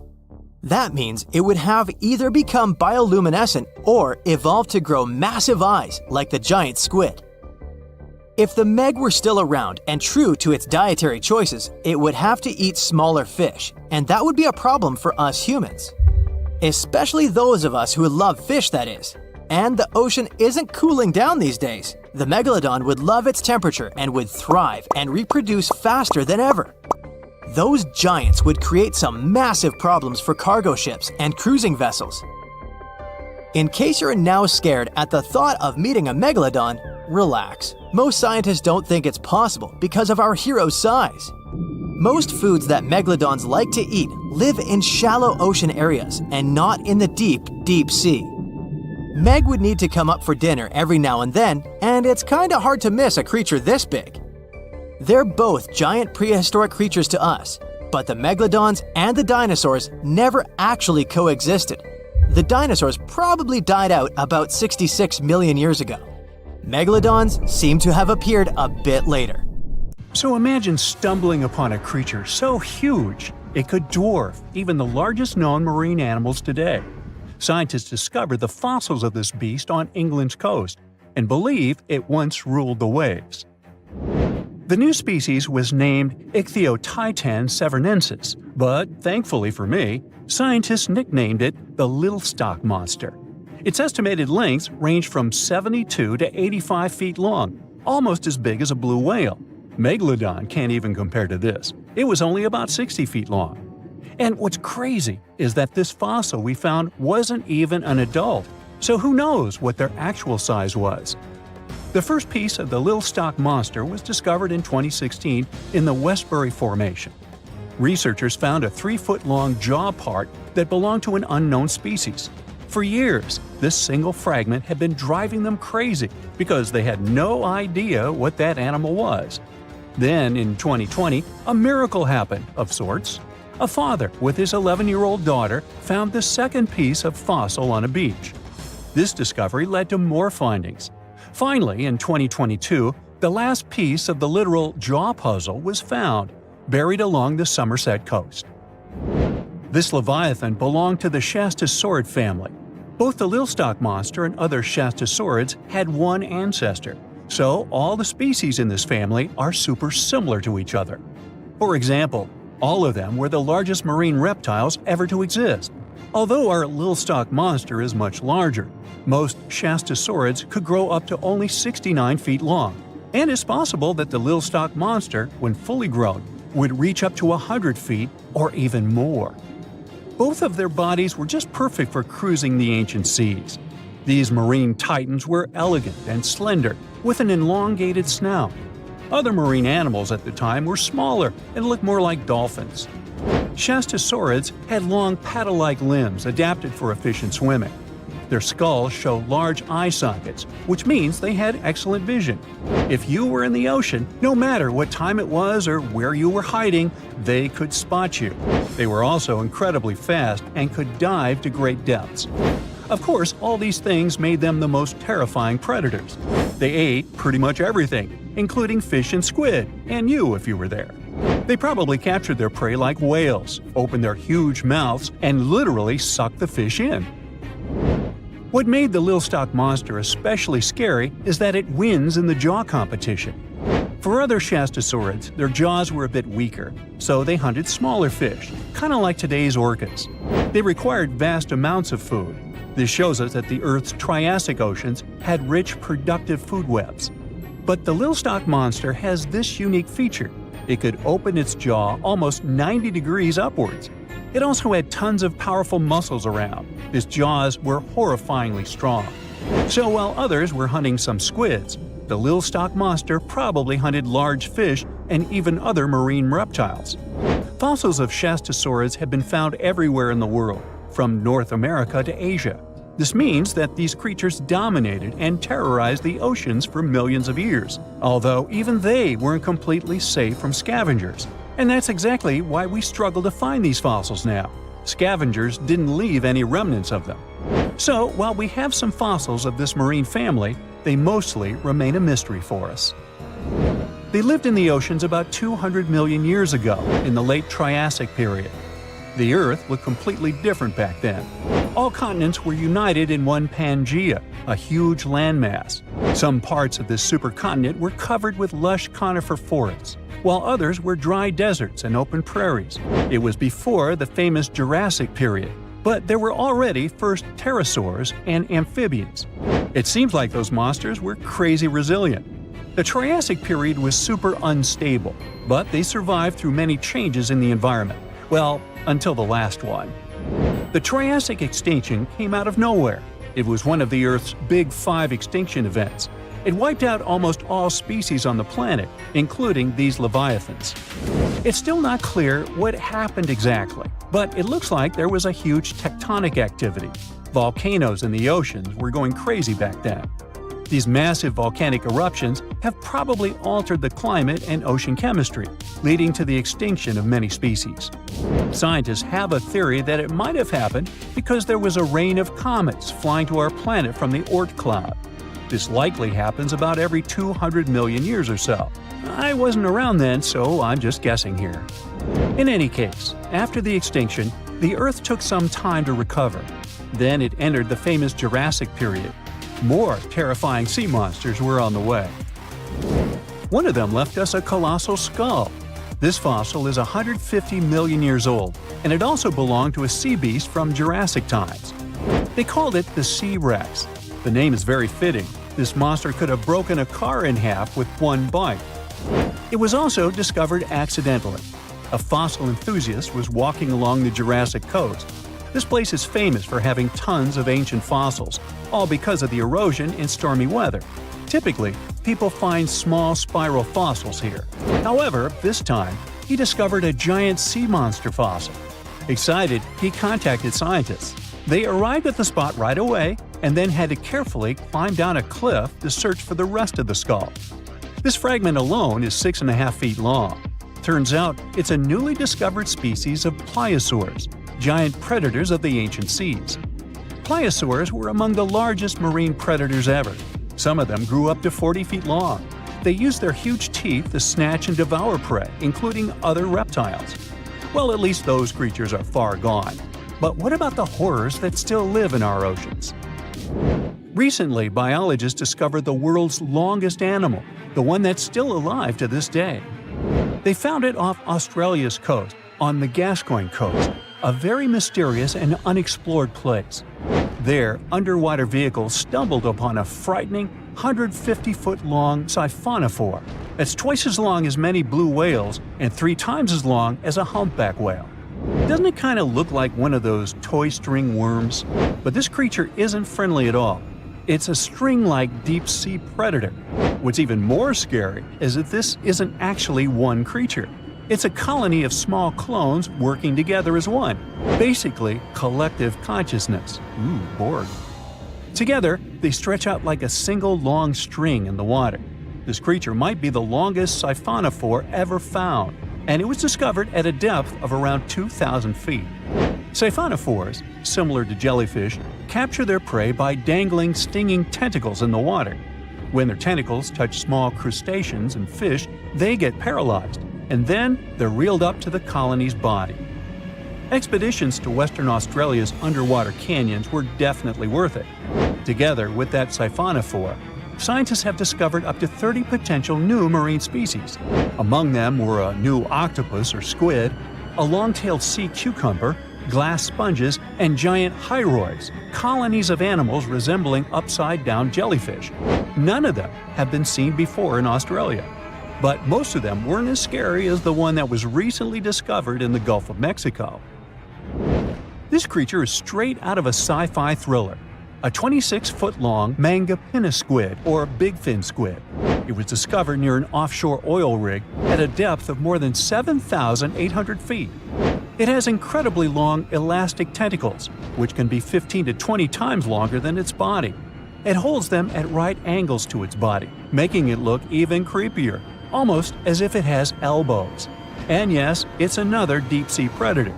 These 10 tentacles probably help the squid trap their prey and drag it onto the seafloor. We barely know anything about this extraterrestrial-looking creature because they're very hard to find and study. And if you think their tentacles are awful, just check out these creatures with 20 arms. This thing looks like a facehugger. This new species is lurking in the frozen depths of Antarctica. Experts were searching for cryptic sea animals known as Promachocrinis, or Antarctic feather stars. They're kind of similar to starfish and sea cucumbers, but have an otherworldly appearance and can live up to 6,500 feet below the surface. It's called the Antarctic strawberry feather star. Despite its pretty name, its appearance is anything but cute. It has a bizarre strawberry-like body from which 20 spindly arms branch off. Its coloring ranges from purple to dark reddish, and the arms all have different lengths and thickness. Who knows how many more of such scary creatures we'll discover in the future? There's a creature somewhere deep in the ocean looking for prey that would make Dracula himself proud. It's been around since before even the dinosaurs walked the earth. It has no bones or jaw, but it doesn't stop this underwater vampire from hunting. The name of this eel-like parasite is the Pacific lamprey. The English monarch loved this fish so much that he defied doctors' orders to stop eating lamprey flesh. He got sick every time he'd have the original gooey fish. But the lack of bones and the fact that this lamprey tastes like slow-cooked beefsteak made the royal fall in love with the fish once and for all. The product of this love was a chill in his aged body, some heavy sweating, and some other scary symptoms, which eventually took his life and interrupted his 35-year reign.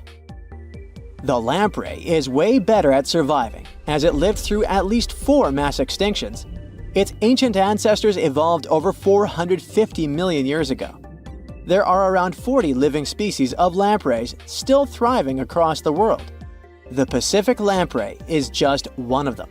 These creatures have cartilage instead of bones, and a third eye, which is a special light-sensing organ on the top of their heads. Instead of a regular jaw, they have a sucker mouth surrounded by teeth. It's perfect for latching onto prey and sipping up body fluids like underwater vampires. Once they pick a victim, they suction it, making a seal that's almost impossible to break. Scientists believe the Pacific lampreys don't munch on flesh. Female lampreys lay up to 200,000 eggs in nests that stay in fresh water for 3 to 4 weeks. Once the larvae hatch, they burrow into sediment and stay under the sand for up to a decade. When they hit their teenage years, these miniature Draculas re-emerge and migrate from freshwater all the way to the Pacific Ocean. This journey isn't the easiest, and it takes some changes to its appearance and physiology to adapt to a huge change in salinity. After several years, they go back to freshwater to reproduce. Pacific lampreys can use chemical clues released by their larval migrating pals to find their way. They can travel hundreds of miles inland to find the perfect spot for spawning and rearing. It's not always the same place they spawned in. Many species of birds, mammals, and other fish can appreciate the fatty flesh of lamprey. This makes them some of the most valuable players in freshwater and marine ecosystems. Another lamprey type, the sea lamprey, is native to the Atlantic Ocean.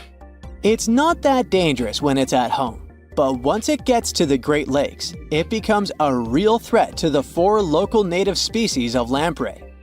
The sea lamprey is up to 4 times bigger than the lake species. It has unlimited food and spawning grounds, and no natural predators here, so it becomes cocky. It secretes an enzyme that doesn't let the blood clot. Once it attaches to some unsuspecting fish, it spends the next several months feeding off of it.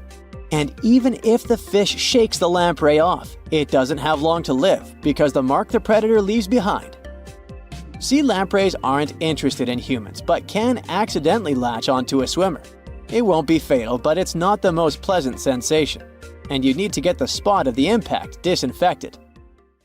The Australian box jellyfish looks harmless, but it's considered the most venomous marine animal. Unlike other kinds of jellyfish that float with the current rather than swim, this creature can reach an impressive speed and choose its own direction. It has tentacles covered with tiny darts loaded with poison. People and animals that get unlucky enough to meet with those tentacles face some scary and sometimes even fatal consequences in a matter of minutes. Before you decide to never revisit the ocean, you should know that only a few out of around 50 existing species of box jellyfish have venom that is lethal to humans. There are some not-so-dangerous species living in warm coastal waters worldwide. And the most dangerous ones are in the Indo-Pacific region and northern Australia. A blue-ringed octopus spots a signature psychedelic color and the ability to take away your life. This cute-looking sea monster likes to spend its time in the soft, sandy bottom or shallow tide pools and coral reefs. It normally hides in underwater crevices, among shells or debris. If you disturb it, the octopus will activate its tiny color-changing organs and demonstrate its blue rings as a warning signal. The next step will be releasing a venom 1,000 times more powerful than cyanide. This venom is more toxic than that of land mammals. The octopus normally uses it to hunt crabs, shrimp, and small fish by pecking them with its beak and paralyzing them. There is no known antidote for the venom, so if you ever see this sea creature, the best you can do is to stay away from it.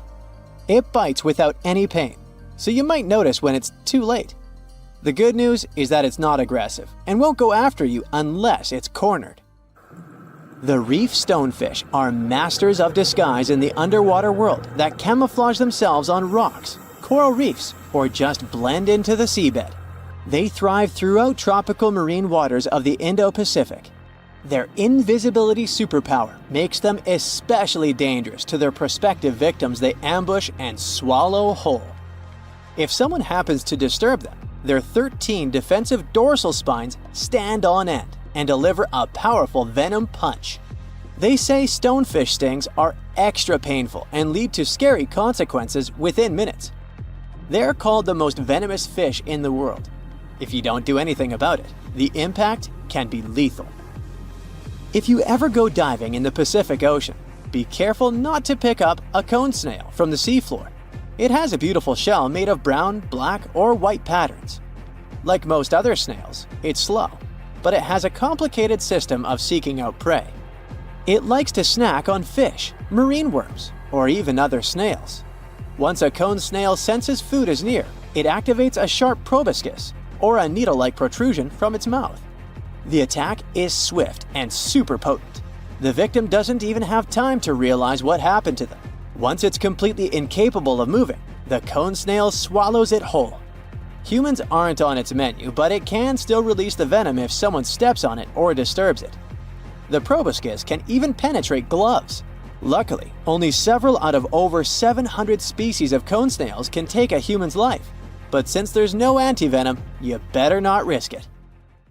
All 52 known species of sea snakes living mostly in the warm tropical waters of the Indian and Pacific Oceans are venomous. The beaked sea snake even has the title of one of the world's most venomous serpents, but it's one of the few kinds that can pose a real threat to humans. Sea snakes prefer a peaceful coexistence and would rather slither away than engage in any confrontations. If you ever see them in the water, staying calm and moving slowly will save your life. Sea snake bites, although almost painless at the moment, can have varying degrees of impact. Some may only cause mild symptoms, while others can lead to severe outcomes. Most bite reports come from accidental encounters, like someone freeing them from nets or unsuspecting beachgoers stepping on them. Blue dragons rarely grow larger than the size of a grape. They like to swim belly up, so their brightest blues blend in with the ocean waters. And the silver front faces down and camouflages with the darker seabed. Blue dragons feed on another dangerous sea creature and store up their stinging cells. Their venom lives on even after the fish itself is no longer alive. That's why you should be extra careful and never pick up or step on them on the beach. You know how they say it's better to just hand over your wallet if you run into a mugger? Instead of surrendering their wallets, sea cucumbers choose to spit out some of their insides to fend off predators like crabs and fish. It's a natural defense mechanism for them, and they quickly grow those organs back in just a few days, thanks to special cells inside their bodies. It's not the only weird thing sea cucumbers do. They can actually breathe through their rear end. They have this thing called a respiratory tree that connects to their backside and sits right next to their intestines. So when they suck in water from their behind, it goes into that respiratory tree, letting them absorb oxygen directly into their fluids. Plus, sea cucumbers are the janitors of the ocean. They munch on whatever gets stuck in the sand on the ocean floor. Once they've eaten, they manage to clean out the sand, leaving it nice and tidy after they do their business. As for the clean sand, the stunning white sand beaches in Hawaii are actually a product of parrotfish number 2. These fish munch on algae from rocks and dead corals, and while they're chomping away, they also grind up the leftover bits of coral in their bellies. When they're done, they move their bowels, and voila! It all comes out as beautiful sand. Not only do they play a vital role in keeping the coral reef ecosystem healthy, but they can churn out hundreds of pounds of this white sand every year. Marine animals are seriously impressive when it comes to holding their breath. Just look at sperm whales and elephant seals. They can stay underwater for a mind-blowing 2 hours. Then there's a Cuvier's beaked whale, which holds the crazy record at almost 4 hours underwater. When you compare that to the human record of 24 minutes and 37 seconds held by pro diver Budimir Shobat, it seems pretty insignificant. But what's the marine animal's secret that helps them excel humans this much?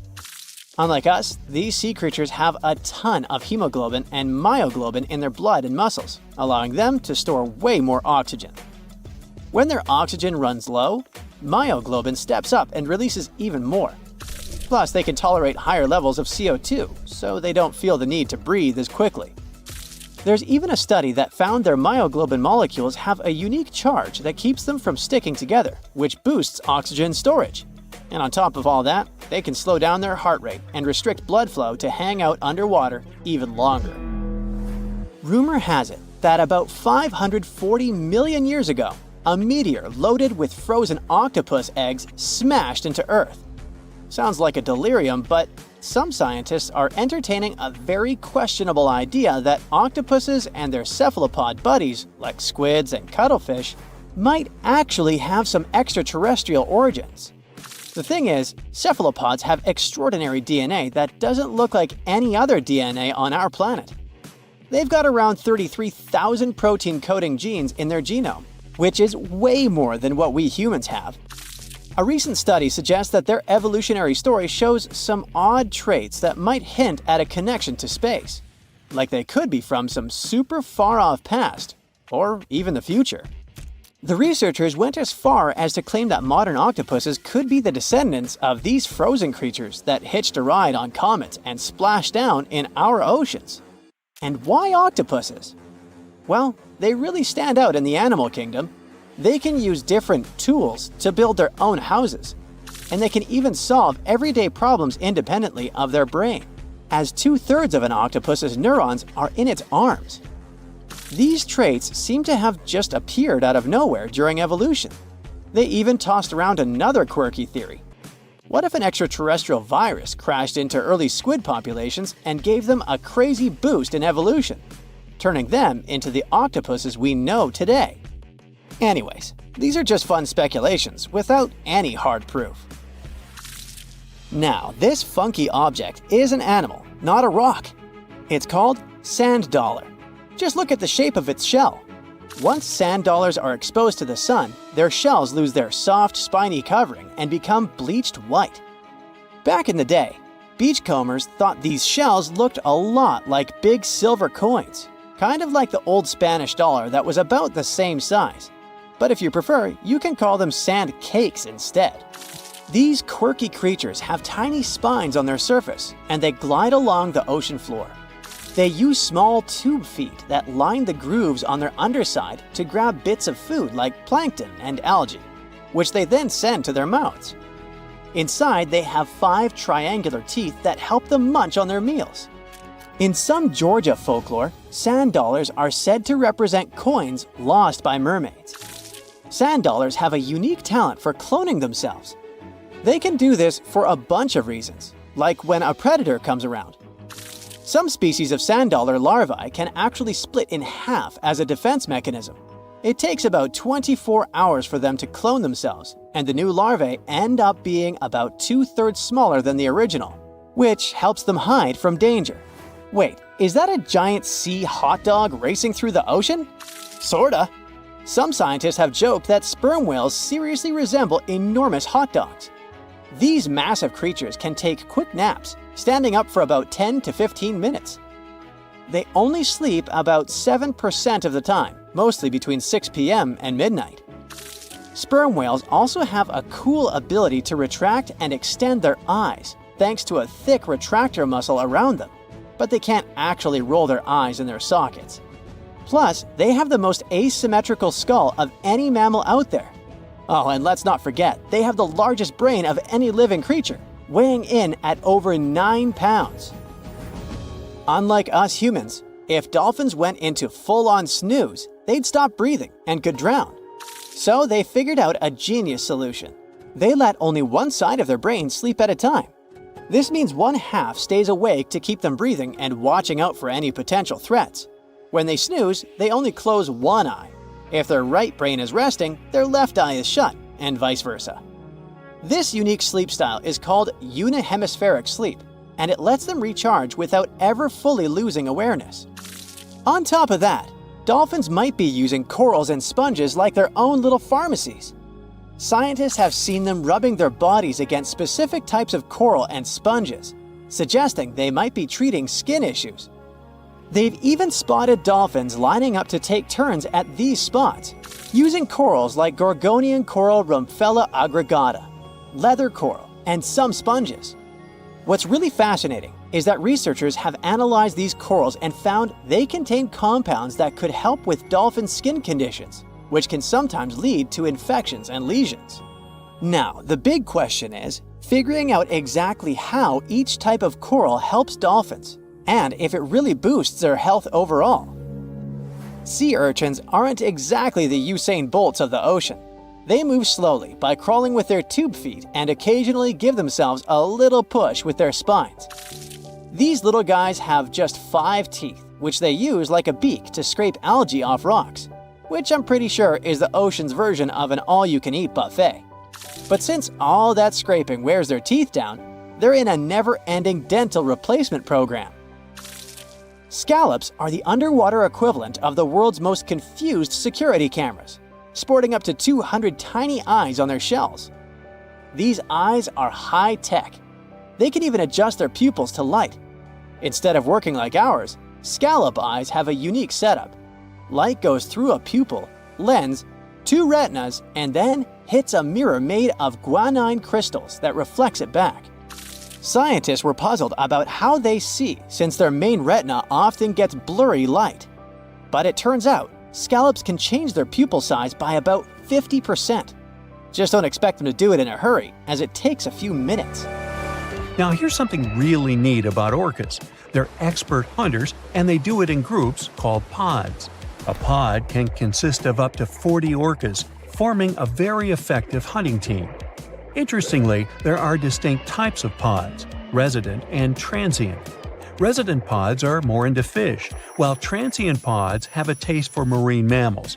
But no matter what type of pod they belong to, all orcas have one thing in common: they are master collaborators. They work together using smart hunting techniques that are often compared to the teamwork of wolf packs. Almost 95% of jellyfish's body is made of water. For comparison, the human body is 60% water. It's probably not a surprise since jellyfish don't have a heart, blood, eyes, or brain. The other 5% of their body weight is proteins, muscles, and nerve cells. Jellyfish have been around for more than 500 million years. This makes them older than dinosaurs. These creatures haven't changed much, and today's jellyfish are pretty much like their ancestors. Electric eels have small eyes that are not so effective in environments with no light, so they mostly rely on their electric organs. Those consist of 6,000 cells. Eels use them to stow power, similar to batteries. These creatures use electricity like bats use their radars or dolphins their sonar. An eel can also produce enough electricity to power a panel of light bulbs. There's a small tropical archer fish that can learn to recognize human faces. This fish has an interesting ability to spit small jets of water from its mouth. Researchers showed the fish the image of two different faces placed side by side. One was unknown and the other was familiar. The fish was supposed to spit water at the familiar one. The creature took the right guess more than 80% of the time. There's such a thing as a sea unicorn. That's an animal called the narwhal. Its horn is actually a tooth that can grow up to 10 feet long. Manatees, also known as sea cows, are distant relatives of elephants. Their weight can go up to 1,000 pounds. These creatures are vegetarian and need to eat around 10% of their total weight on a daily basis. That's lots of sea salad. In some cases, manatees share space with alligators, but they get along pretty well. You can even find a photo from Florida where an alligator rides a manatee's back. Frogfish have special fins that help these creatures walk along the sand. They're very useful in shallow waters.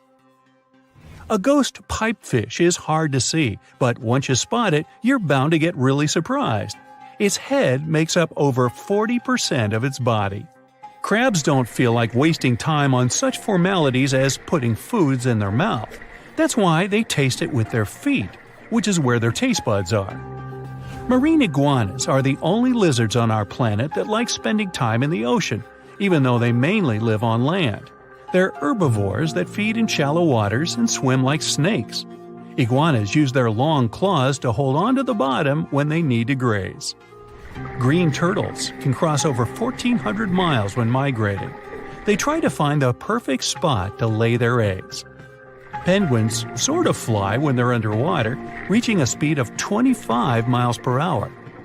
More than 5 million years ago, I've heard, I wasn't around then, deep-sea worms and humans had a common ancestor. So we still share 70% of our genes with these creatures, and with sea stars, squid, and octopuses. Now, octopuses are in fact incredibly old. The oldest known fossil belongs to an animal that lived almost 300 million years ago. FYI, this is before our dinosaur buddies roamed the Earth.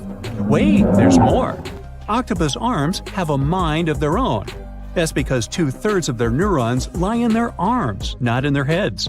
This means that their arms can problem solve how to open a shellfish, while their owner is worried about other stuff entirely. Talk about ninja-level multitasking. Oh, and like other animals, such as chimpanzees and dolphins, octopuses have proven to be good at maneuvering tools, like picking up old shells and using them as a temporary home. Now, of course, the most intelligent animals on our planet are humans, according to humans. But we don't seem to give pigs enough credit. Pigs are so smart they can play video games. No, not Minecraft. But in a recent academic study, scientists had 4 pigs play a joystick game. They had to manipulate the stick so that the moving ball would hit the wall and then they would get a treat. All 4 pigs did great in the test, which was surprising even to the scientists. Now, pigeons also aced an impressive test.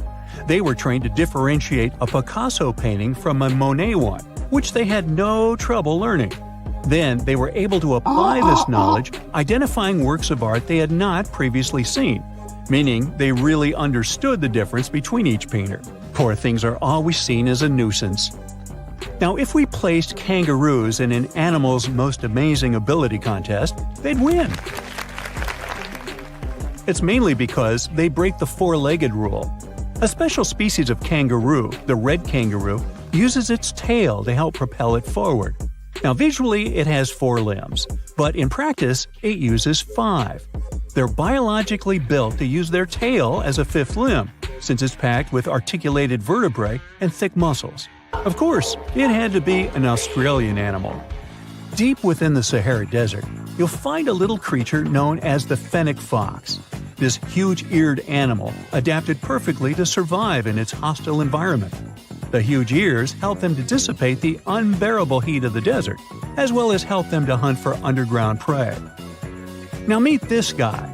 Unlike what its name might suggest, the red panda is closer to a raccoon than it is to a giant panda. You'll find a lot of these cat-sized creatures in the Himalayan region, hopping from tree to tree and bundled together trying to keep warm in the harsh weather. They're gentle and friendly like their big panda cousins and occasionally enjoy eating some bamboo sticks. And then there are bees. Compared to humans, bees' brains are the size of pinheads, yet they are capable of astounding things. Let's say a bee is running low on energy after a long search flight. This bee desperately needs a drop of honey in order to continue flying, but smartly enough, she doesn't need to go back to the hive to recharge. She can ask a fellow beehive mate for a drop of honey directly from this other bee's stomach and continue flying.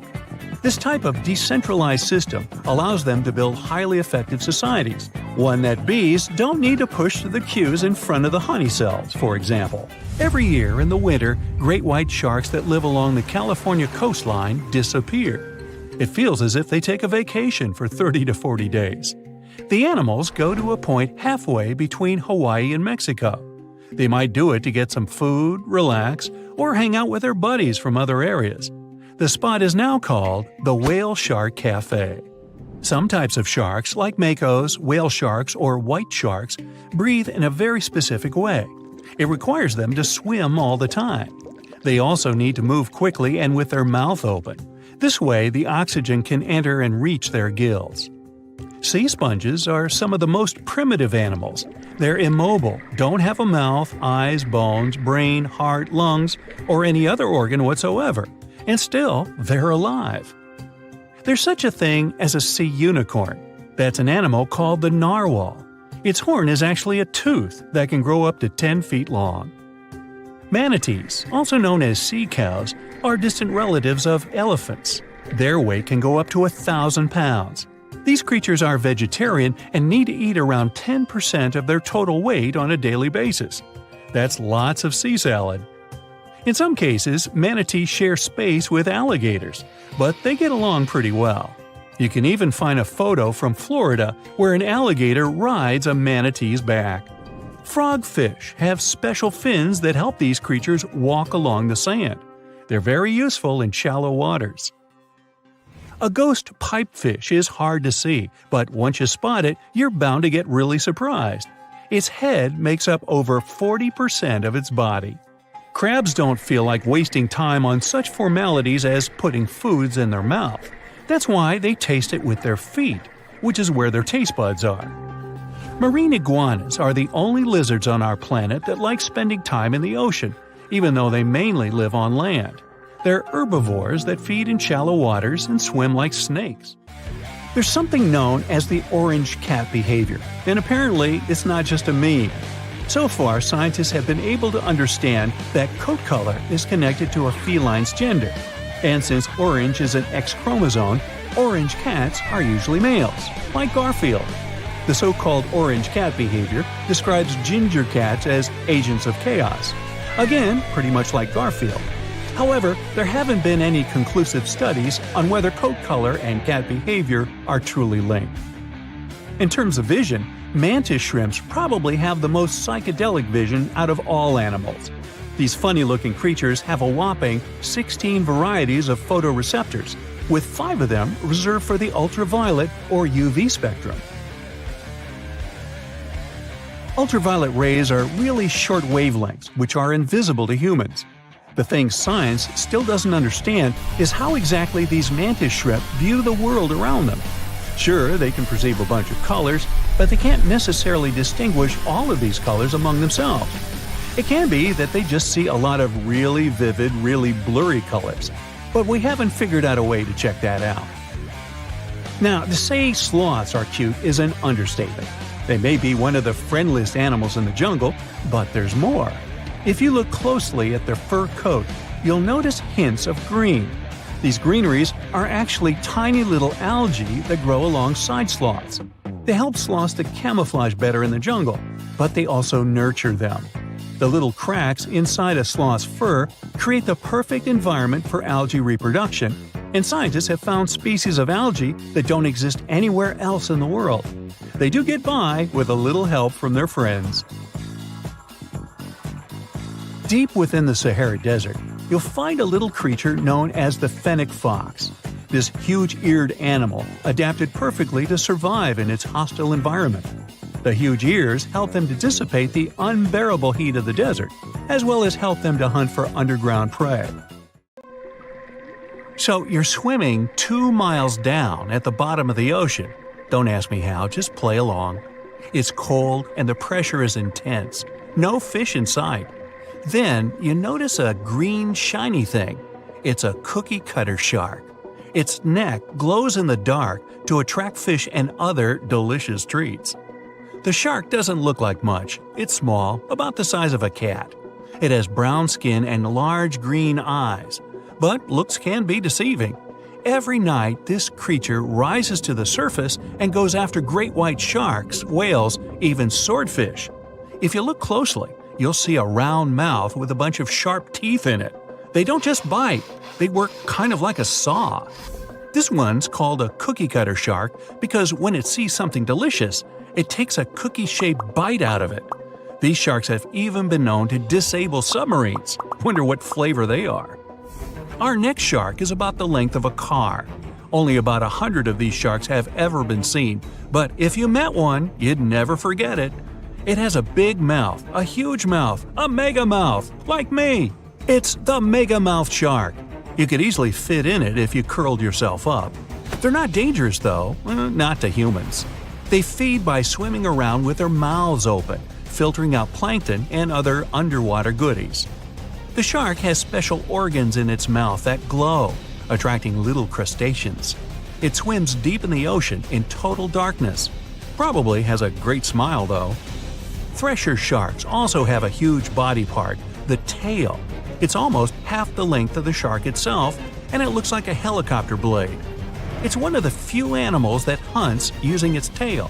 The shark sneaks up on a school of fish and starts to shake its moneymaker. This freaks out some of the fish, which is exactly the plan. In a pinch, it can also use its tail to defend itself. The best thing about this shark, it doesn't attack people. The angel shark. There are quite a few types of angel shark out there, but they're more shark than angel. They're flat like stingrays, and their skin is covered with patterns that help them blend in with the seafloor.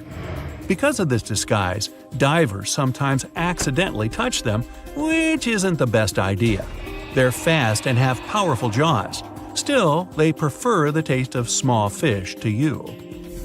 The horn shark has 2 ridges that look like horns right above its eyes.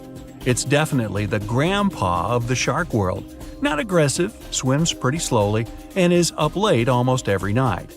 Its two favorite meals, sea urchins and crustaceans. It moves its fin on the seafloor almost as if it had paws. But don't underestimate this guy. It has one of the strongest bites of any shark. It needs those strong teeth to crush the shells of its late-night meals. And if something tries to attack it, watch out. Horned sharks have sharp spikes on their fins. The award for the ugliest shark goes to the goblin shark, and it's not even close. From the outside, it already looks kinda weird and is about the size of a pink underwater motorbike. It has a long tail and a seriously long nose. It lives way down in the depths of the ocean and loves to eat squid. It's not as fast as its relatives, but it's way more sneaky. It has a secret squid catching technique which is totally wild. The shark swims behind the squid. It's catching up, getting closer and closer, but the squid isn't slowing down, no way. It looks like the poor goblin shark won't have any lunch today. Then it opens its mouth. Its jaw is attached to folds of skin that mean it can literally throw its jaw out of its mouth. And it's a shark, so those teeth are sharp. That extra reach helps it grab its lunch, and when the meal's over, it pops its jaw back in its mouth. These sharks have been seen many times off the coast of Japan. They're actually named after the goblins in Japanese myths and fairy tales. There's only one thing out there cooler than a ninja shark. It's the ninja lantern shark. Imagine there's a tube you can slide down that takes you to the bottom of the ocean. It's too dark, you can't see anything. Suddenly, a glowing dot, moving around in the distance. It's coming closer, shooting towards you. It's a blue glowing head. Worse, it looks like this head doesn't have a body attached to it. The ninja lantern shark has black skin, so it's almost invisible in the dark. It's only the size of a human arm, but its small, sharp teeth are no joke. No one really knows why this shark glows. Maybe to attract tasty fish? Another theory out there is that it uses this light to communicate with its friends. It has friends? The hammerhead shark. These ferocious sharks can weigh up to half a ton.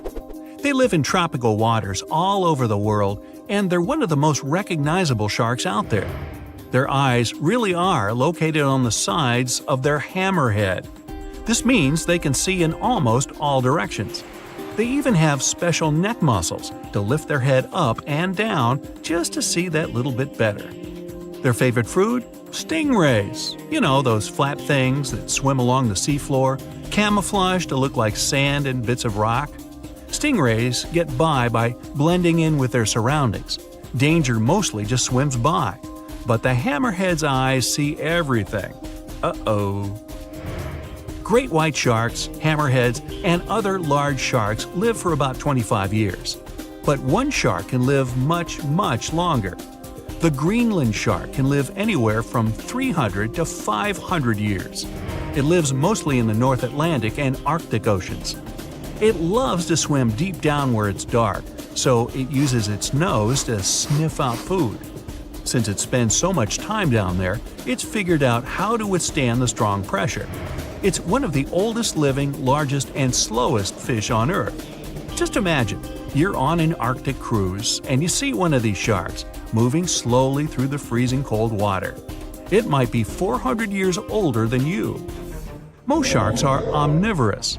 They can go after dolphins, other sharks, crabs, sea urchins, smaller or even larger fish, hot dogs. Kidding about the hot dogs. But the bonnethead shark is a bit different. It eats algae for about half its meals. It's actually related to the hammerhead shark, but its head looks more like a shovel. Can you dig it? If you see this guy swimming around, you might think it's a sea snake or a huge water worm. Frilled sharks like to swim way down at the bottom of the ocean, like a lot of sharks. When they're chasing something delicious, they move kind of like a snake. And just like a snake, they like to gulp down their lunch all in one piece. But that doesn't mean they don't have teeth. They have about 200 nice and sharp ones. The saw shark has a long, flat, and seriously spiky nose. Those teeth on its nose never stop growing. Each tooth is equipped with electric receptors to help the saw shark feel around for nearby fish, like a ship's radar.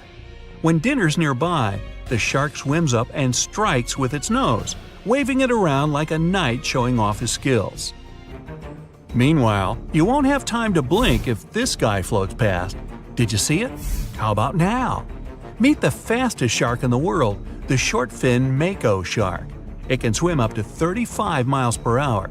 That doesn't seem that quick on land, but underwater, that's fast. Slower than a cheetah, but faster than most dogs. It's warm-blooded, which is super rare for a shark. That helps it swim to cold and distant places where an ordinary shark simply wouldn't survive. The swordfish goes much faster. It can swim up to 60 miles per hour. It's not a shark, but it's still an amazing creature. In a race, the swordfish will usually come out on top, but it's not just fast, it's ingeniously fast. It has a gland next to its nose that pumps out a special oil. This oil spreads through its nose and comes out through tiny holes. This special oil is waterproof, which lets the swordfish glide through the water at high speed. A remote survey vehicle, Okeanos Explorer, found this mysterious golden orb in the Gulf of Alaska, about 2 miles deep underwater. No one can say what this thing is. It's a strange object just 4 inches wide, and it was firmly stuck to some rock. When you touch it, it's smooth, soft, feels like flesh. You can even see a hole in it, as if something escaped from there. But what? Divers brought the mysterious orb to the lab from the Pacific Ocean. They felt like in the beginning of a horror movie, almost as if you poked this thing, something would jump at you. This could happen if they had found it sooner. The hole in that orb means something alive tried to get inside or break out from inside, which is why scientists assume that this is an egg. We might have discovered a new species, or a new life stage of some species we already know. Some species do lay their eggs on the ocean floor, like squids. Although, if that's the case, then these animals might be gigantic, because that egg is huge. But maybe it's not an egg. Maybe it's a sponge. They found this thing surrounded by white coral, where sponges usually vibe. Just months before this discovery, scientists found more than 5,000 new marine species in a tiny space between Hawaii and Mexico. The Gulf of Alaska is home to 52 more species, with tons yet to be identified. So maybe it's just one of those sponges we haven't discovered yet. Or it might be a coral, or something entirely different. The only thing scientists know for sure is that the thing is a living organism. They're planning to move the orb to a more advanced lab to conduct DNA testing and reveal more about it. And it's not our first horrifying discovery from the oceans. In 2013, 2 rare locomotives were discovered under 90 feet of water off the coast of New Jersey. Scientists think that both of them were lost in the 1850s. For something that's been underwater for 160 years, they're in very good shape, even with layers of rust and barnacles. You can even see their smokestacks, and they sit upright, as if ready to pull into a station any minute now. They're not sure where these locomotives came from. There's no historical record of them being built or lost, which makes their discovery even more mysterious. They have strangely rare steam engines, both about 15 tons, lying 5 miles off Long Branch. The engine models were already outdated even back when these trains were made. They were small and powerful, but were only produced for a short time. Perhaps they were on a journey from Boston to the mid-Atlantic. Then a storm struck. It caused them to either fall off a barge or to be deliberately pushed off to save the ship. Scientists want to restore the locomotive to learn more about them. And this isn't the only gift to the seas humans left behind. Jeff Bezos, founder of Amazon, has found the Apollo 11 F-1 rocket engines in the ocean. During the 1969 Apollo 11 mission, the Saturn V rocket used 5 powerful F-1 engines in its first stage. Each of them produced 1.5 million pounds of thrust. They burned 6,000 pounds of fuel per second, 1.5 million times that of a regular car. These engines burned for a few minutes before falling back into the Atlantic Ocean. Jeff Bezos got inspired by this story and began the search for those engines about a year ago. The team used an advanced deep-sea sonar. They finally found the engines 14,000 feet below the ocean surface. Scientists aren't sure what the conditions of the engines will be. They did have a super-fast impact with the ocean after all, and then laying over 40 years in salt water. But they were built from very tough materials, so hopefully we'll be able to study them. Ideally, Bezos wants to recover them. They're still a NASA property, but he hopes to display them in museums like the Smithsonian or the Museum of Flight in Seattle. Can you imagine finding the famous yellow brick road from The Wizard of Oz at the bottom of the ocean? This thing looks like a man-made road, but believe it or not, it's a natural volcanic structure. Divers were exploring underwater volcanic mountains called seamounts in Hawaii. They wanted to investigate a split in the Seamount Trail. They live-streamed their journey and suddenly stumbled upon something fascinating, a pattern of cracks in the seabed that looks like a brick road. They used a robotic arm to pick up the rocks. The rocks had distinct rectangular blocks separated by straight lines and right angles. Someone joked that it might be a road to Atlantis, and another called it a yellow brick road, hence the name. But after some study, scientists discovered that this dry lake bed was made by super-energetic ancient volcanic eruptions. This is actually fractured hyaloclastite rock. Since the volcanoes were going crazy, they heated up and cooled down repeatedly until they created this unique cobbled pattern. On June 20, 2011, the OceanX diving team discovered something extremely weird. They were searching for treasure in the northern Baltic Sea in the Gulf of Bothnia. Instead, they found an anomaly. The thing, dubbed the Baltic Sea Anomaly, logically, looked very weird and unnatural. The anomaly is almost 200 feet wide. It looks like a mushroom rising about 10 to 13 feet from the seabed. It also has a huge disc shape, twice the size of a football field. The main part of the anomaly has straight edges and box-like structures. The top has cracks filled with some unknown black material, and it's not made of metal. The object lies about 300 feet deep in the Gulf's waters. The main mystery is why it's there. This discovery did create buzz in mass media.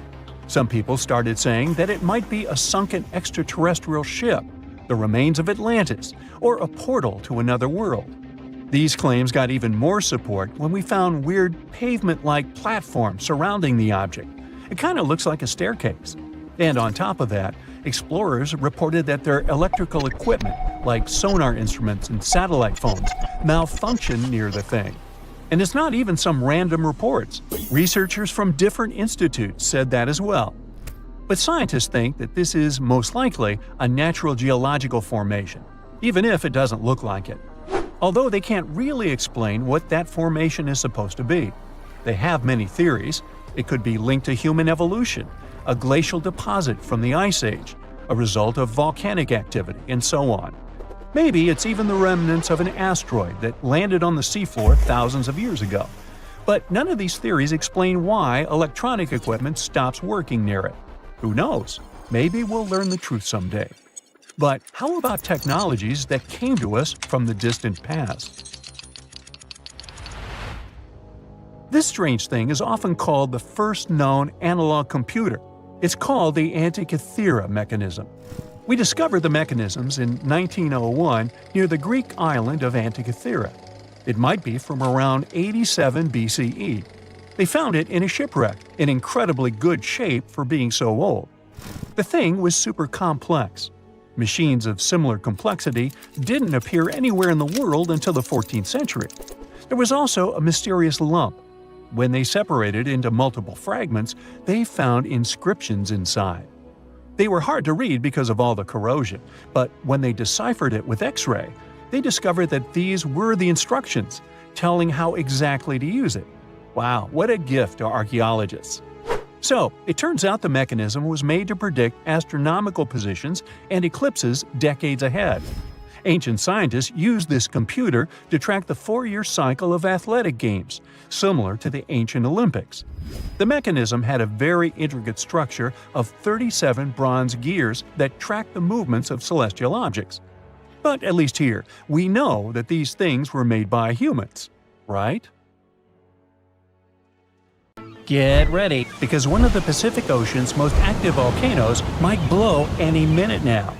Scientists monitoring axial seamount, a gigantic underwater lava factory just off the coast of Oregon, say it could erupt literally any time between today and early 2026 at the latest. Yes, it's underwater, but don't get tricked by the ocean's cover. This beast is almost 3 times taller than the Empire State Building. This volcano is inflating like a souffle at a Michelin-starred restaurant, and scientists are so excited they will live stream it. Seriously! So here's the thing. This volcano will explode at any moment now because, well, it's inflating fast. Over the past few months, researchers have noticed that the seafloor is literally rising. It's like Axial is doing its best impression of a waterbed filled with molten rock. Scientists call this inflation, which sounds like something you'd complain about after Thanksgiving dinner. But in volcano terms, it means magma is piling up underground, causing the seafloor to bulge like a souffle that's this close to collapsing.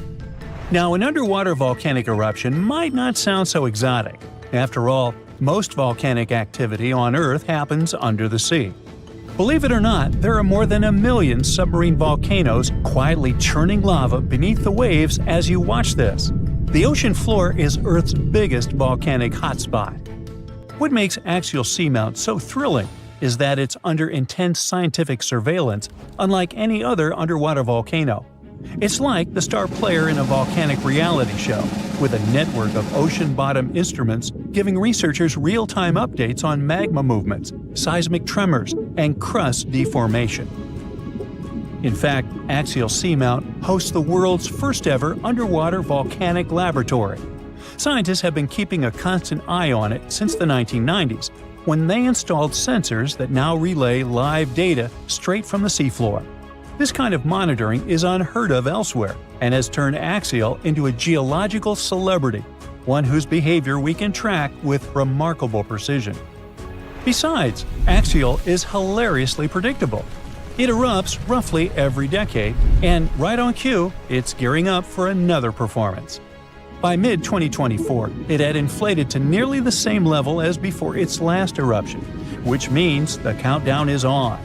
Scientists are so confident in its schedule that they've set up a volcanic advent calendar, waiting for the day when Axial decides to pop. But hold on, Axial Seamount isn't just your average underwater volcano. It's got style, personality, and a geological identity of its own. Now, most underwater volcanoes, called seamounts, tend to look like cones or flattened domes.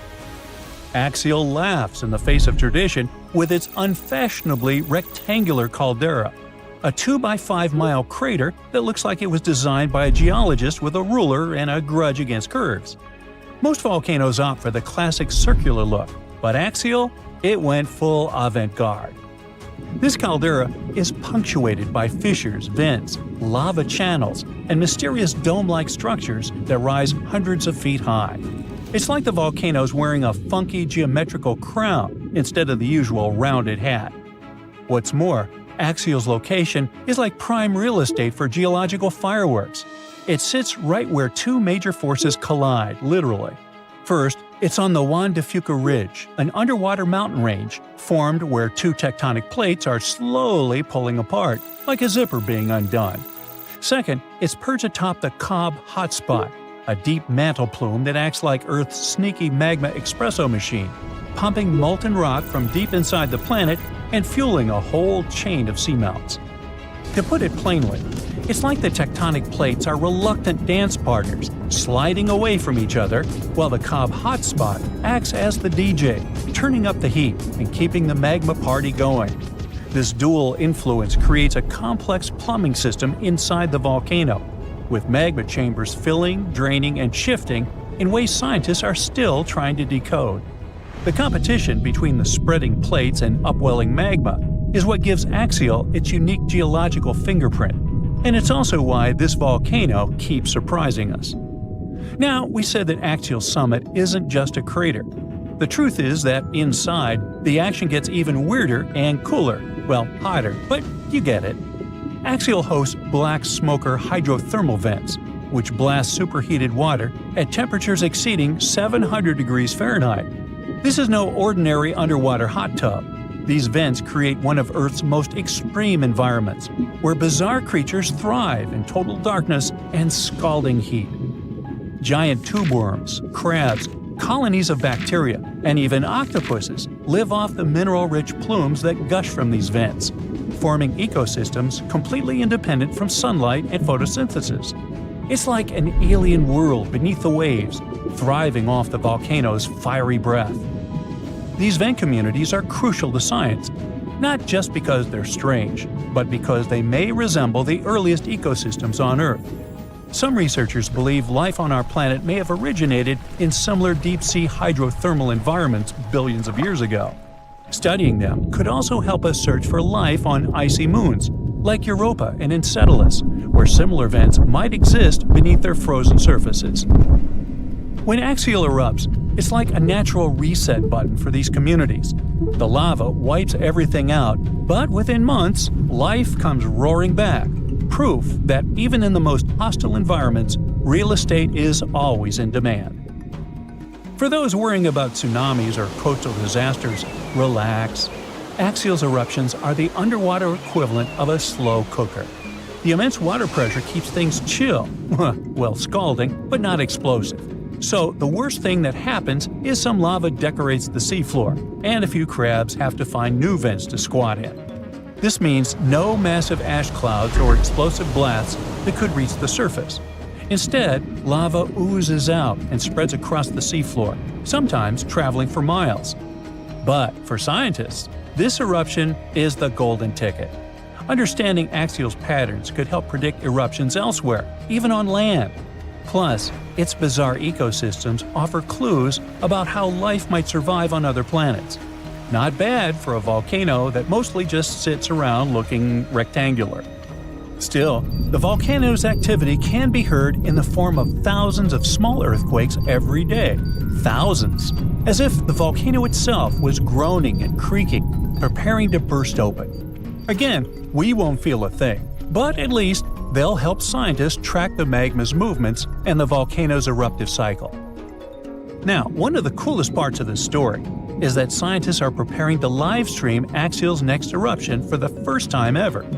Imagine watching an undersea volcano in action, live, as it's painting the ocean floor with fresh lava.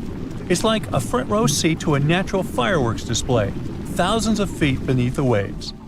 The livestream will come courtesy of the Ocean Observatory's initiative, which maintains a series of fiber optic cables linking Axial's instruments directly to shore.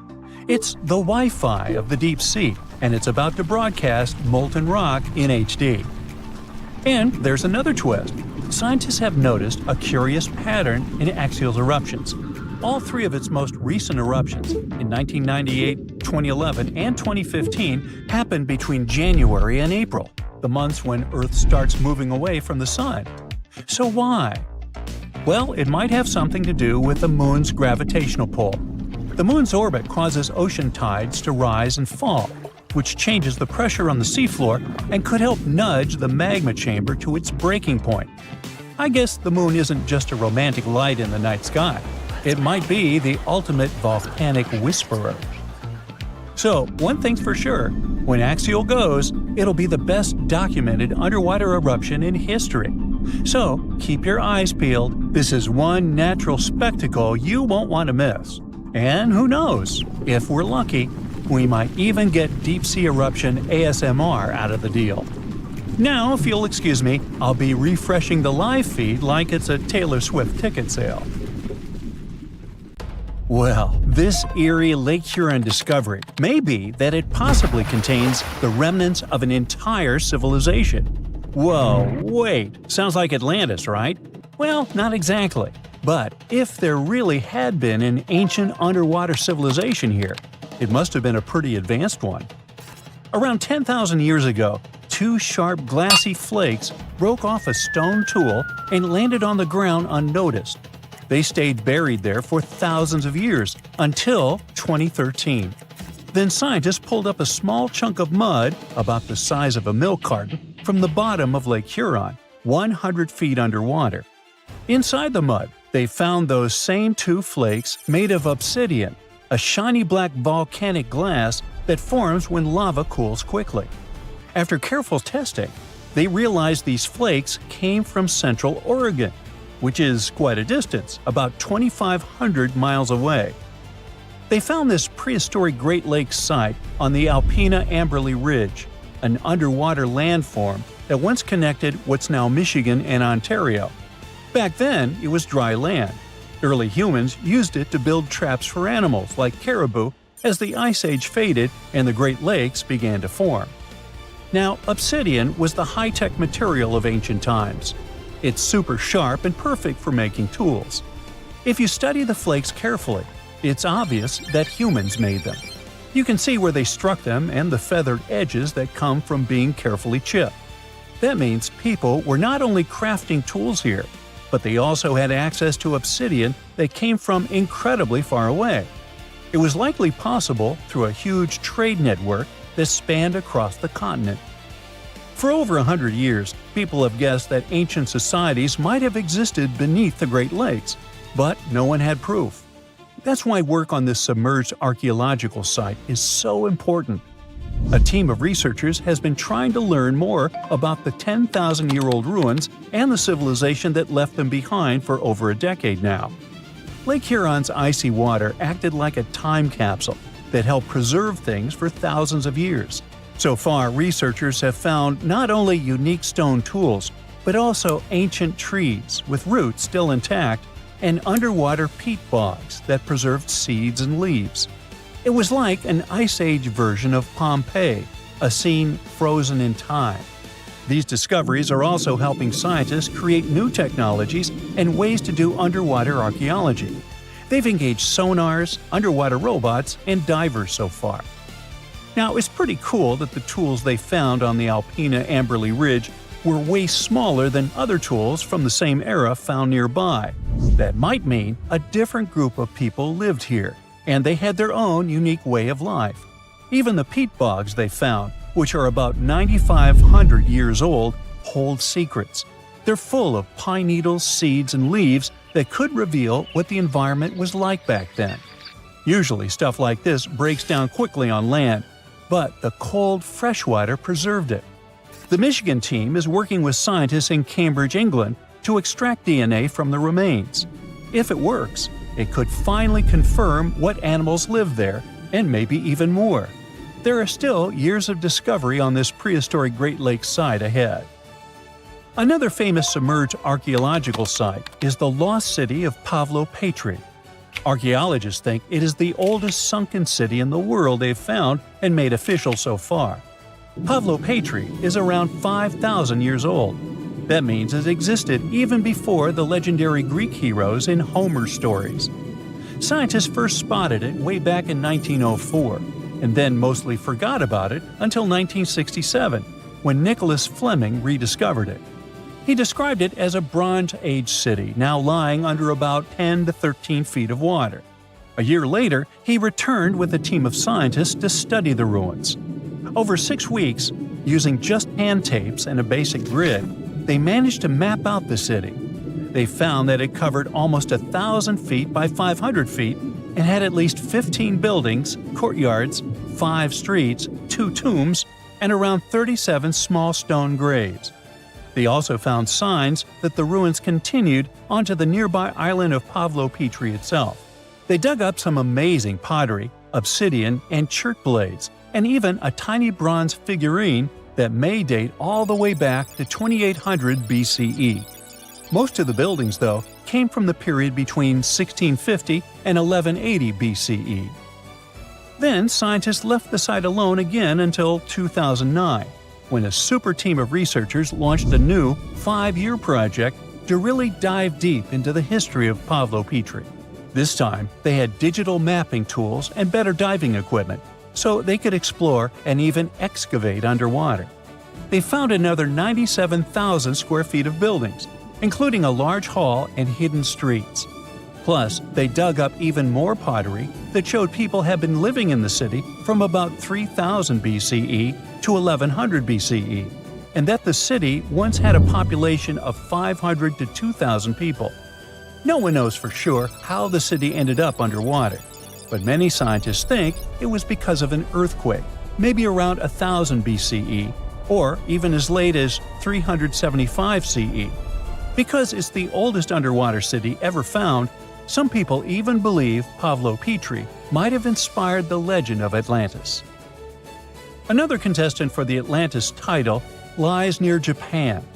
Back in 1986, a local diver was exploring the waters near the Ryukyu Islands when he found a giant structure made of perfectly shaped steps and sharp edges. It was 82 feet underwater. Today, the Yonaguni Monument is one of the most mysterious underwater sites on the planet. The structure is nearly half a football field in size. It looks like a massive stone pyramid with layers of platforms and steps stacked one on top of another. No one really knows where it came from or who built it. Some experts think the monument might be more than 10,000 years old, which would make it older than the Egyptian pyramids. One theory is that it could be the last remains of a lost civilization called Mu, a mythical Pacific society kind of like Atlantis. Others believe an ancient culture that lived in Japan as early as 12,000 BCE might have built it. But many scientists and geologists are skeptical about this possible underwater ancient civilization, even though Yonaguni has narrow passageways, arched openings, and right angles that almost look like city blocks. They say that the site looks a lot like natural rock formations, like the Giant's Causeway in Northern Ireland, for example. The whole monument is still connected to a bigger chunk of bedrock, which means it wasn't built piece by piece. And the way the layers of rock are stacked probably has more to do with earthquakes and tectonic movement. It's located in the very active Pacific Ring of Fire. One marine geologist kept going back down there, and every time he found something new. He says he spotted tool marks in the rock, symbols carved into stone faces, and even rock formations shaped like animals. He believes these carvings point to a culture that came from mainland Asia. He said he had identified 10 different structures off Yonaguni, including a ruined castle, a triumphal arch, 5 temples, and even a huge museum. These buildings seem to be connected by roads and channels, and some parts are surrounded by what could be giant stone walls. The explorer believes the city is at least 5,000 years old, based on stalactites found in underwater caves nearby, which would have only formed after the caves flooded. His supporters say they have never seen an earthquake create shapes like this, above or below water. But skeptics blame it all on erosion and insist that whirling underwater currents and sea creatures left holes in the rock. Now, if you want to form your own opinion about it, the spot is open for visitors, and it's definitely a super fun diving experience. The floor is lava. Haha, just kidding. But honestly, it's kind of falling apart. You might not feel it yet, but a huge part of North America has already lost 37 miles worth of rock from its foundation. And no, this isn't about earthquakes or giant sinkholes. It's about the continent losing pieces of the very thing that keeps the ground from wobbling around like a bad carnival ride. A team of researchers has just dropped a geological bombshell. Part of North America's ground is thinning out like a very sad, very slow ice cream drip. How do they know? They basically gave Earth a high-tech full-body MRI and created 3D maps showing how rocks once considered indestructible are now melting away into the planet's guts, like an upside-down cheese pizza inside an oven. But to really understand this mess, you first have to meet my old friends, cratons. Cratons are like the roots of the continents. They're thick, tough, and ancient. We're talking billions of years old. These bad boys survived meteor impacts, supervolcanoes, and even the tectonic movement of plates. If the plates got into fistfights, for example, you can bet we would see mountain ranges being born. If they got a divorce, drifting apart from each other, then a whole new ocean would be born. All of these things leave scars on the surface of Earth, but the cratons seem to always remain unfazed, like the cockroaches of geology. And since a craton can basically get punched in the face and feel nothing, scientists always assumed these things were nearly indestructible. But then, a group of researchers took their fancy machines to the test and realized that, wait, the cratons are falling apart? How? Enter the Farallon Plate, a really ancient tectonic plate that started to slide under North America's major plate over 100 million years ago. This is a pretty normal process, actually. It's called subduction, and it's how Earth recycles rocks and keeps itself from overheating. This subduction thing has been happening for so long that, by now, the Farallon is almost 400 miles away from the craton, sitting pretty chill at the lower mantle, weirdly close to the outer core of our planet. But the Farallon has been causing trouble, like that one roommate who moved out but keeps leaving weird stuff in the fridge. You see, as it sinks, it tugs on the bottom of North America's foundation, stretching it out and causing pieces to fall off into the deep mantle. And if that wasn't enough drama, the sinking Farallon has also leaked water and carbon dioxide into the surrounding rocks, making the craton even softer and easier to shred apart. Thanks, Farallon. Very cool of you. By studying hundreds of earthquakes across thousands of monitoring stations, scientists have confirmed the story.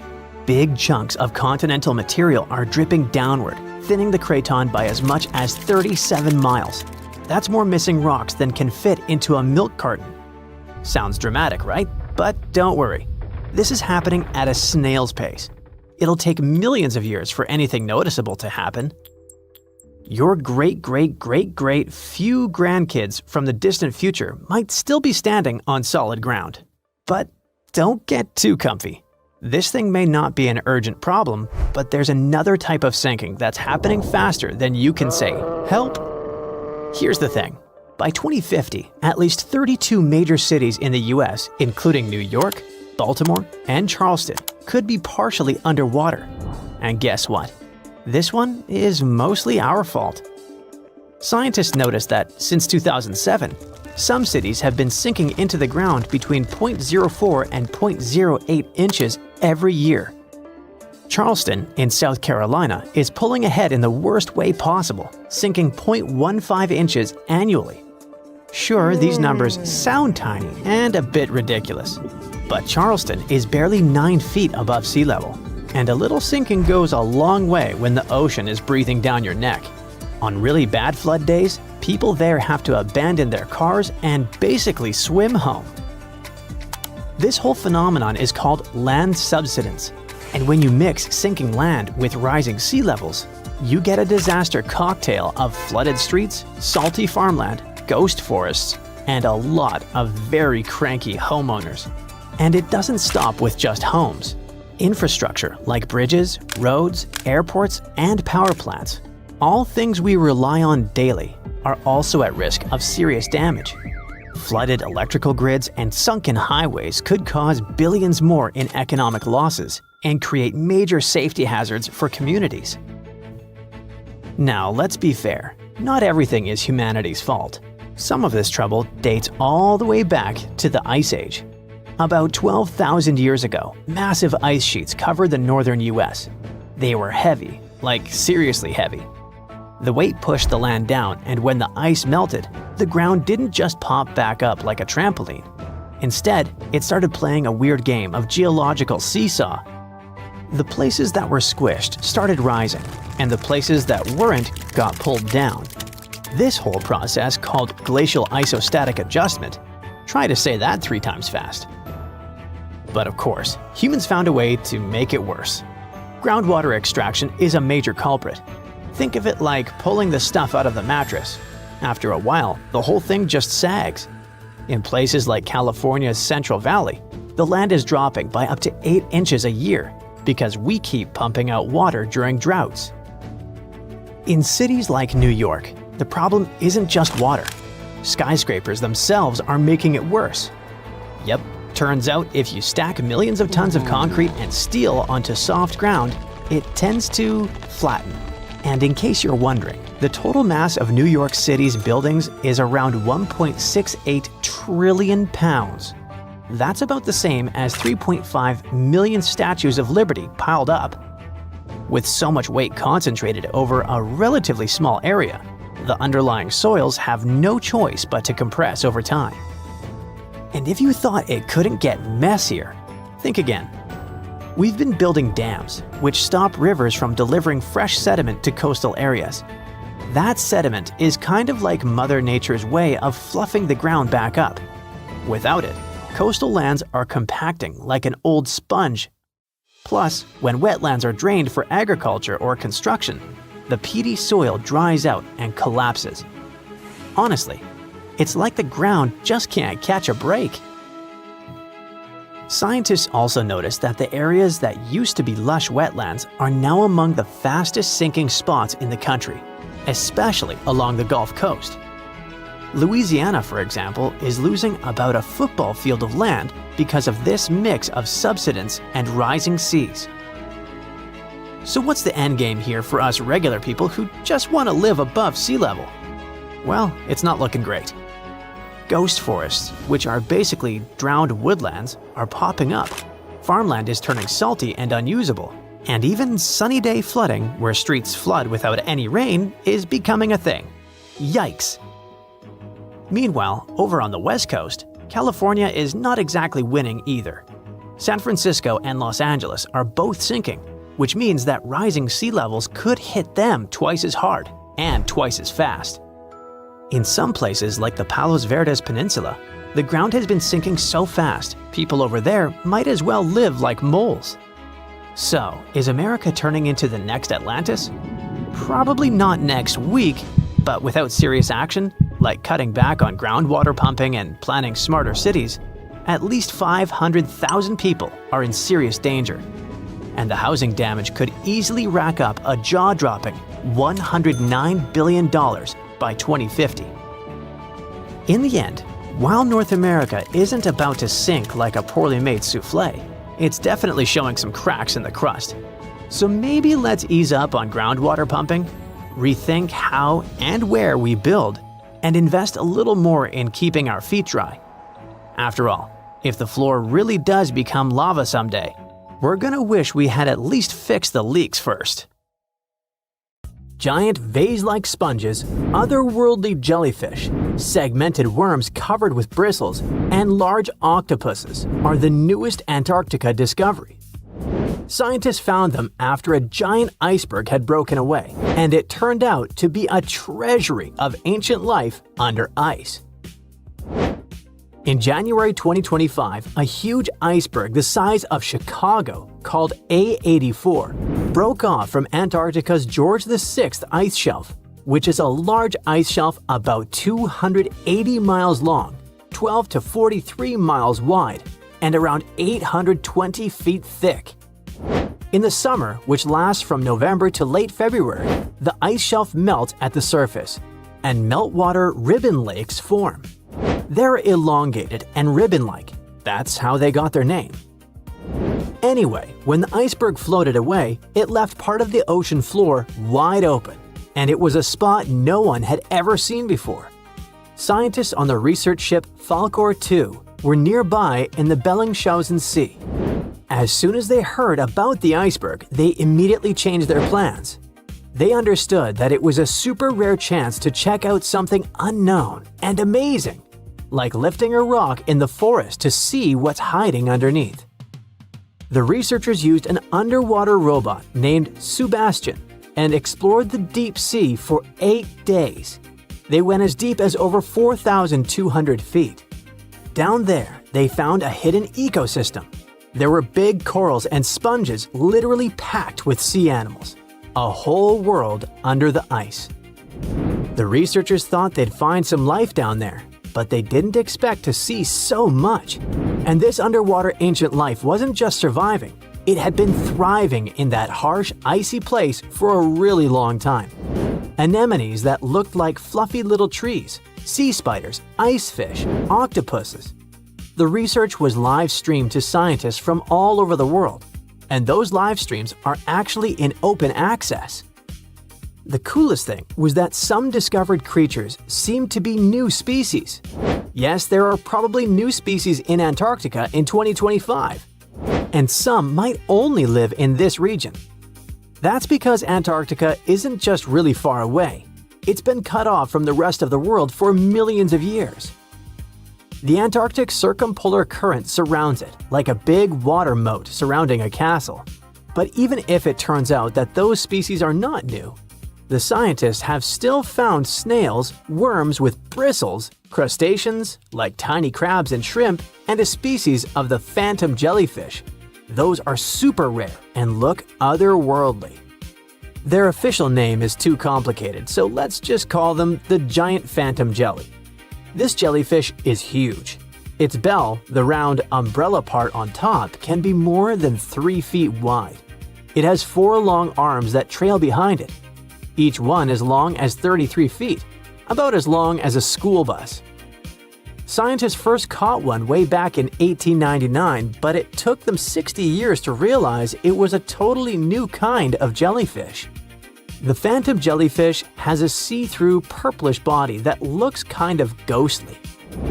Instead of normal jellyfish tentacles, it has these ribbon-like arms that help it catch food and pull it into its mouth right in the middle. Even though jellyfish don't have brains like we do, researchers watching the giant phantom jelly noticed something surprising. The otherworldly creature seemed to move its arms very carefully and with control, especially when swimming through tight spaces on the seafloor. It looked like it was being very cautious and deliberate. Ugh, creepy. Another sentient being? Jellyfish have a simple nerve net instead of a brain, which helps them sense the world around them. But the way this phantom jelly moved made scientists think it might be smarter or more coordinated than other jellyfish. Studying it can help scientists learn how animals without brains still manage to explore and survive in tricky places underwater. Another cool find was little worms called bristleworms. Scientists call them polychaetes. But let's stick with bristleworms because it kinda sounds fun. Lots of different kinds of them live in super cold, deep parts of the ocean. Bristleworms have bodies made of many segments, and they have tiny little bristles all along their sides. These bristles help them move around, feel what's near them, and even protect themselves from danger. One cool example is the Antarctic scaleworm. It's a type of bristleworm that lives in really cold, deep waters and has shiny, golden bristles that make it look pretty fancy. During Antarctic deep-sea exploration, the team also found giant sponges shaped like vases. Usually, sponges grow very slowly. So to get that huge, they must have been growing there for a really long time, maybe even hundreds of years. Their size shows that the deep-sea animals living around them didn't just move in recently. Those sea creatures have been there for decades and managed to form thriving communities under the ice. So, it really was ancient life hiding under all that ice. And that surprised scientists a lot. In older studies, people used to drop cameras through holes in the ice or visit iceberg areas long after the ice had broken off to explore hidden ecosystems. Back then, they mostly saw bare, empty seafloor with just a few living things. But this time, the team arrived just weeks after the giant iceberg broke away, and they got to see what was hiding right underneath it. The first 9 miles behind the ice shelf can hide rich and busy ecosystems. The area is dark, cold, and hidden for ages, and still, all kinds of creatures live there. This shows that life can survive in places that seem too harsh or frozen for anything to live. On the other hand, finding all this life down there isn't super surprising. Lots of animals live in dark, cold places underwater, so it makes sense that they'd be under the ice shelf too. The ice kind of hides them and keeps them safe from anything going on above. But what's weird is how many different kinds of creatures live there, even though it used to be a really closed-off space. It actually looks a lot like the seabed in parts of Antarctica that don't have ice on top. How can that be? Usually, tiny plants called phytoplankton grow near the surface where sunlight hits. Little shrimp-like animals called krill eat those plants at night. When krill get full, they sink down and bring food and nutrients to the ocean floor. Even their waste helps feed the deep-sea creatures. But if there's a huge ice cap above, sunlight can't get through, so no plants can grow there and no krill bring food down that way. Scientists thought this would mean less food and fewer animals down there, but they found a lot of life anyway. Turns out, food and nutrients probably sneak in under the ice, carried by underwater currents, kind of like rivers flowing under the ocean. Scientists found some animals that lived a long time, so it looks like those currents, which mostly come from melting glacier water, bring enough food to keep the ecosystem healthy and full of life. No one really knows what's going to happen to all that deep-sea life now that the iceberg has floated away. Those creatures have lived under the thick ice for who knows how long, in super stable, pitch-black conditions. Obviously, they're not exactly fans of change, so losing that icy roof might totally mess with their whole setup. One of the scientists mentioned that the ice shelf the iceberg came from has been creeping backward, like 25 miles over the last 50 years. That's a part of a bigger pattern. Antarctica's ice is melting faster and faster, which pushes sea levels up around the world. That's why this Antarctica discovery matters. The team's trying to figure out not just what's happening now, but how this hidden ecosystem fits into the bigger picture. If we can understand how this place is changing over decades or even centuries, maybe we can predict what's coming next.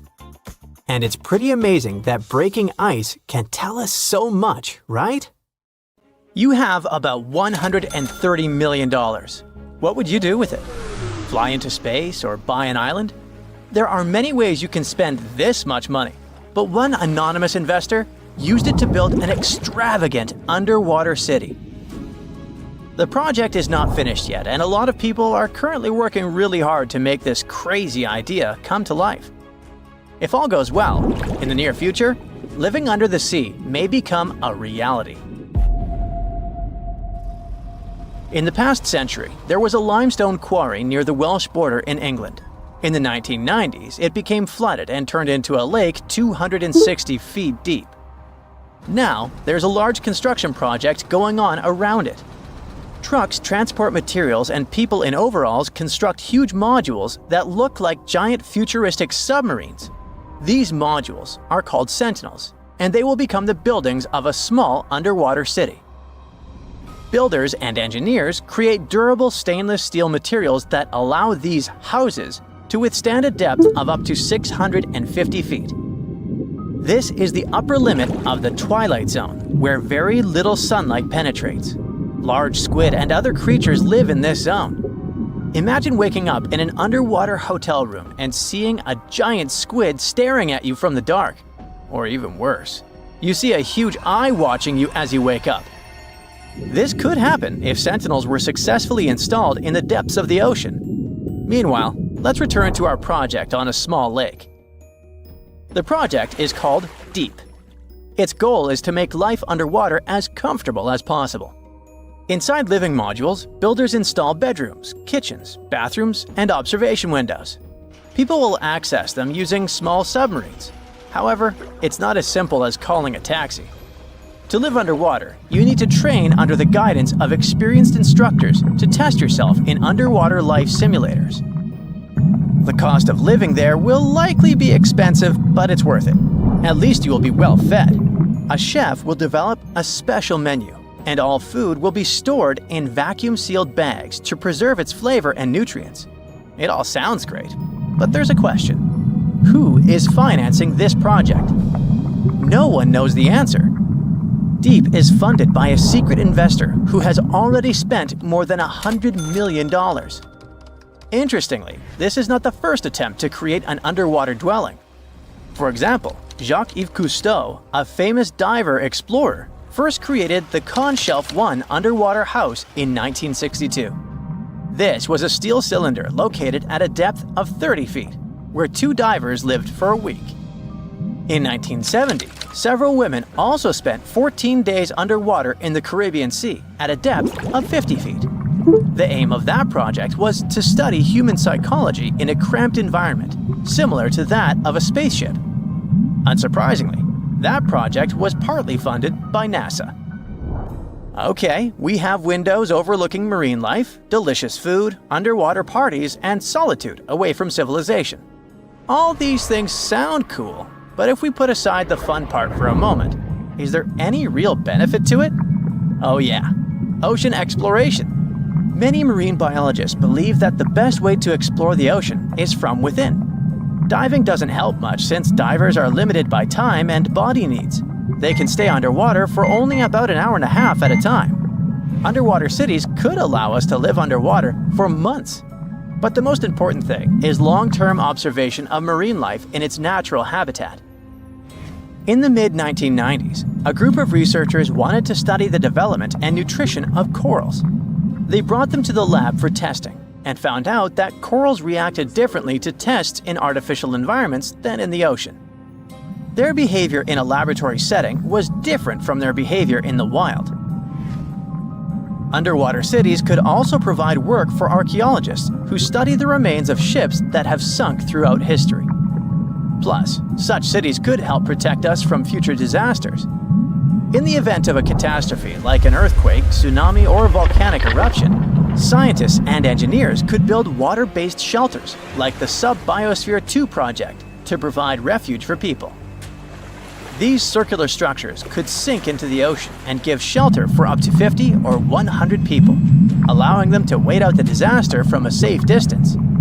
Underwater cities could be an excellent solution to overpopulation, but there are some downsides. We already pollute the world's oceans, and what if we literally lived inside them? It's one thing to use labs to study marine life, but it's another to build hotels for vacationers. One such hotel, called the Water Discus, is a building at a depth of no more than 32 feet. It will have 21 rooms and a restaurant with coral reef views. While the conditions seem comfortable, some experts worry that staying there for long periods could be harmful because of the lack of sunlight. Nevertheless, it would be interesting to stay there for a week and see how it feels. The most challenging aspect of creating such laboratories, hotels, and bunkers is ensuring a reliable life support and safety system. It's crucial that the air, humidity, and temperature be as comfortable as possible for people to live in these structures. However, this requires a significant amount of energy. Currently, all modern underwater buildings rely on external sources of energy located on the surface. But scientists plan to make future underwater projects fully autonomous, using kinetic energy from waves and powerful solar panels to generate power. It's also important to create the right structure for these buildings. Rather than covering an underwater city with a giant bubble, it's more efficient to create several large housing modules. Each module should consist of steel, glass, and special cement. Also, the depth shouldn't exceed 1,000 feet, since a deeper location would require thicker walls because of high water pressure. To load and move these residential modules safely, engineers can use ballast tanks. These are large containers filled with water, which are used to pull the modules down deep into the ocean. Once in place, engineers can release the water from the tanks and fill them with air, causing the house to float back to the surface. And what about fresh air? Fish extract oxygen from the water using their gills, but this method is obviously not suitable for humans. Therefore, we need to deliver air from the surface.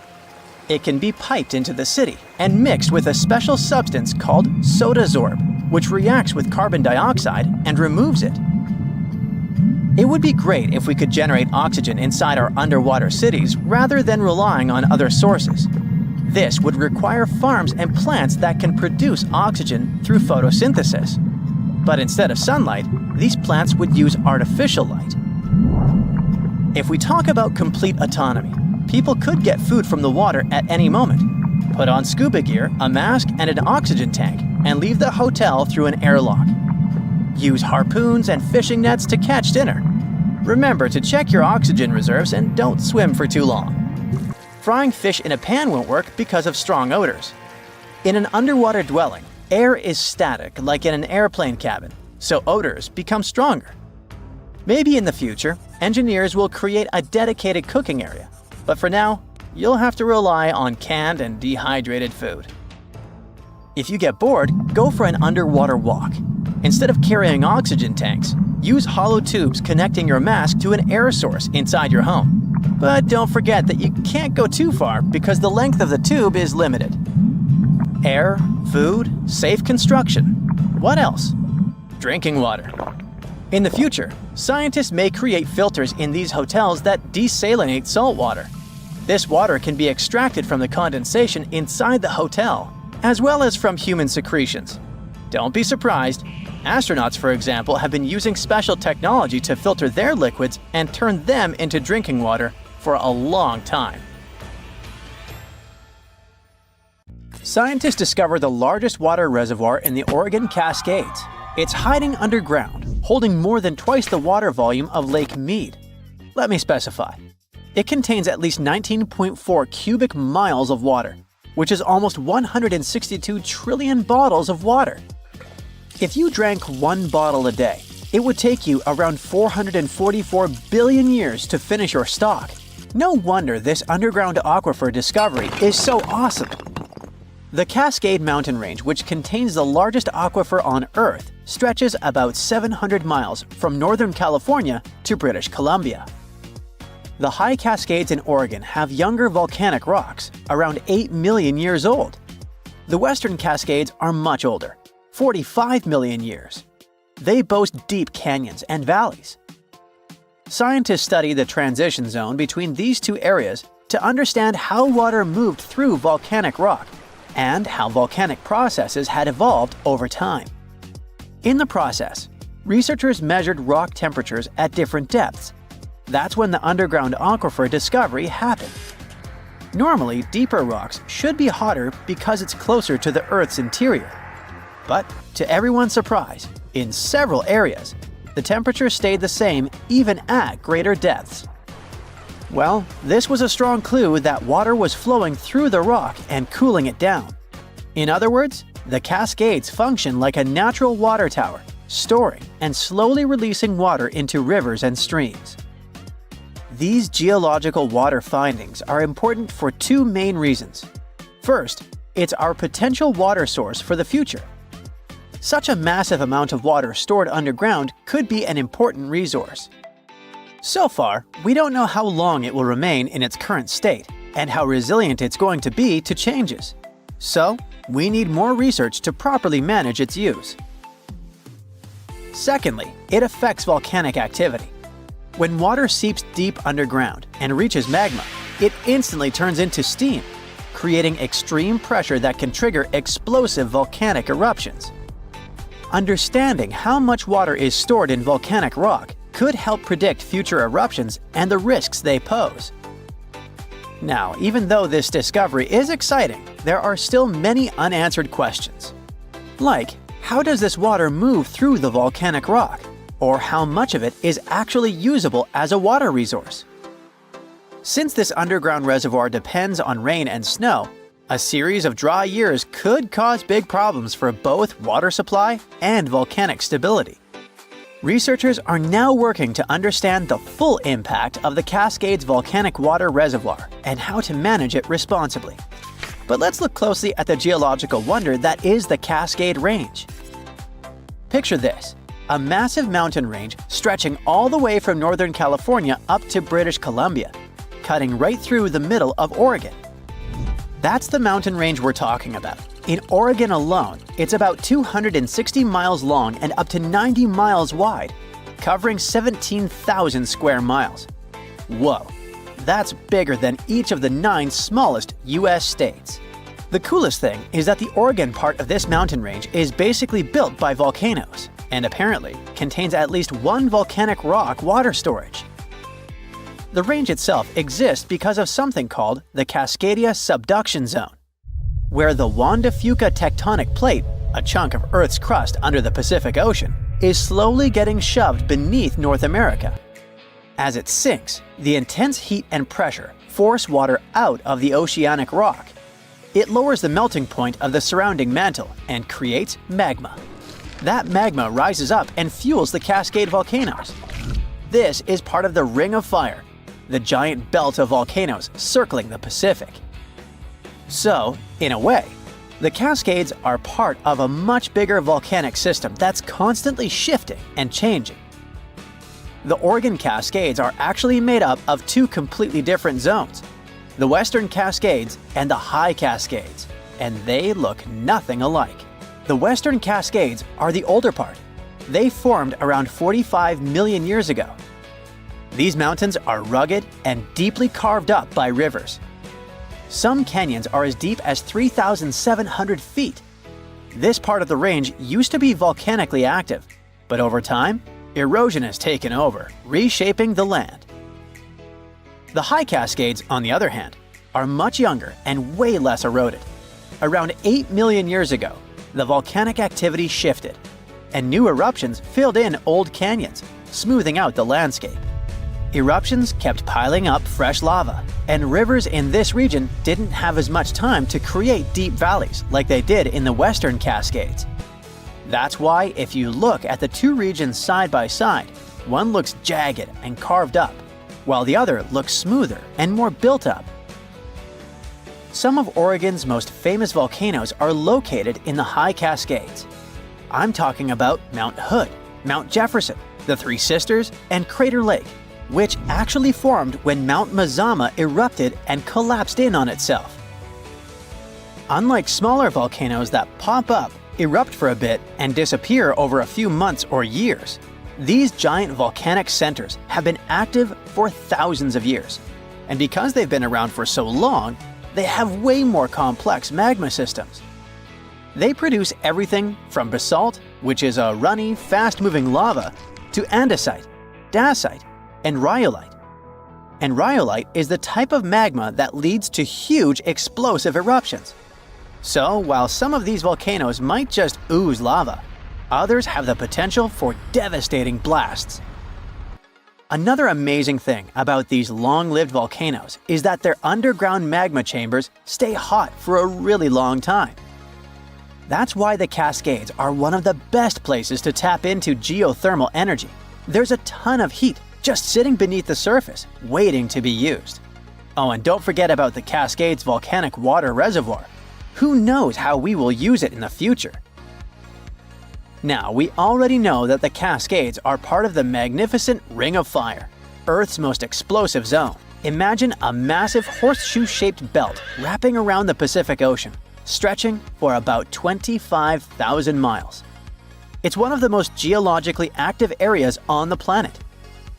This is where Earth's tectonic plates are constantly shifting, colliding, and grinding against each other, creating some of the world's most powerful earthquakes, volcanic eruptions, and deep ocean trenches.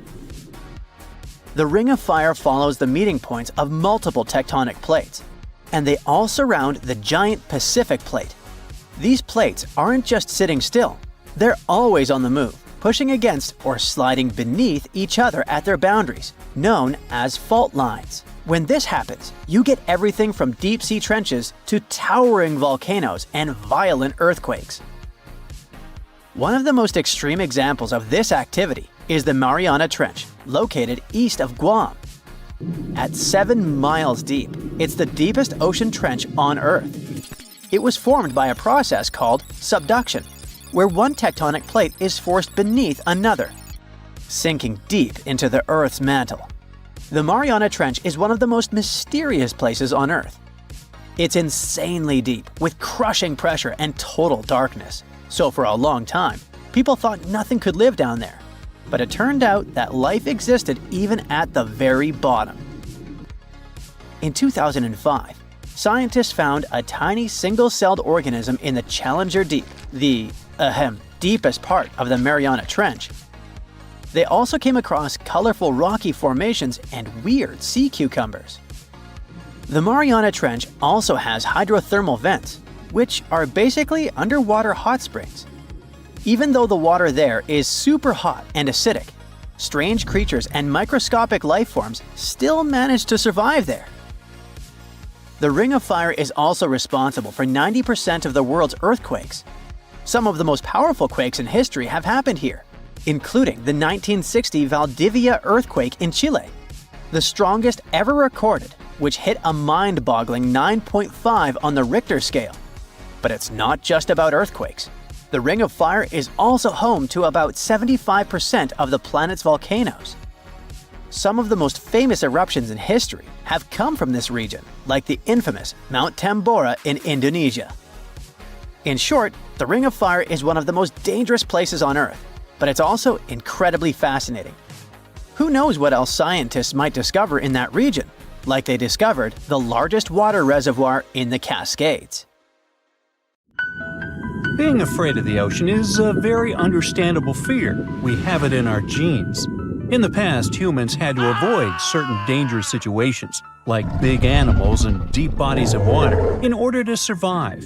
Plus, we've only explored 5% of the oceans, so we never know what we can stumble upon there. In regular conditions, GoPro is just a camera. But if you find it lying at the bottom of a 400-foot pit in the middle of the Caribbean Sea, that will make your blood run cold. I know 400 feet may not seem like much, but a person who is deep diving for fun usually can swim from 59 to 98 feet deep only, unless they're a professional diver. But say you made it to that pit and retrieved that GoPro. That would have still been fatal to you. In this specific hole where the camera was found, there would be a layer of hydrogen sulfide, a very dangerous and foul-smelling gas, at the mark of 300 feet. The gadget was 100 feet lower, alongside its owners, two long-lost explorers. To this day, very few people manage to dive this deep and go back unscraped. In fact, the deceased explorers were found only with the help of submarines. Now, you might be curious about the content of the GoPro. In stories like this, we expect proof of foul play or sinister footage. But the only thing found there were the images of happy times the explorers had during their trip. A sad ending to a vacay. Now, in deep waters, you can also find many species that seem to be otherworldly, but in a cute and interesting way, like the alien sponge. This fun little fella is a sponge first seen near the Mariana Trench in 2016. It's actually part of an ecosystem dubbed Forest of the Weird. Okay, this makes it sound a bit creepy. And what adds to the weirdness is the fact that the alien sponge had two little holes that resemble little eyes, so like it's peeking at you. Ah, another fun fact? The skeleton of this type of sponge is made of glass. And if you're afraid of cockroaches, I'll let you take a deep breath here. Ready? Cool. Because on the ocean floor, there are more than 20 different types of giant isopods, beetle lookalikes, that can be as big as 14 inches. Yikes! But fear not, these guys usually roam the ocean floor for food. So, unless you dive 7,000 feet, which we've just seen is not possible, you won't run into them. Now, despite the horror movie name, the bloody belly comb jelly is actually a fascinating creature you can also find in the ocean. They live in the twilight zone of the ocean, which is between 820 and 4,900 feet below sea level. Pretty far from where you usually soak your feet. But what's so cool about this jelly is its color. Because in the twilight zone, the light is very scarce. Many animals either emit a faint glow, like the anglerfish, or create a camouflage.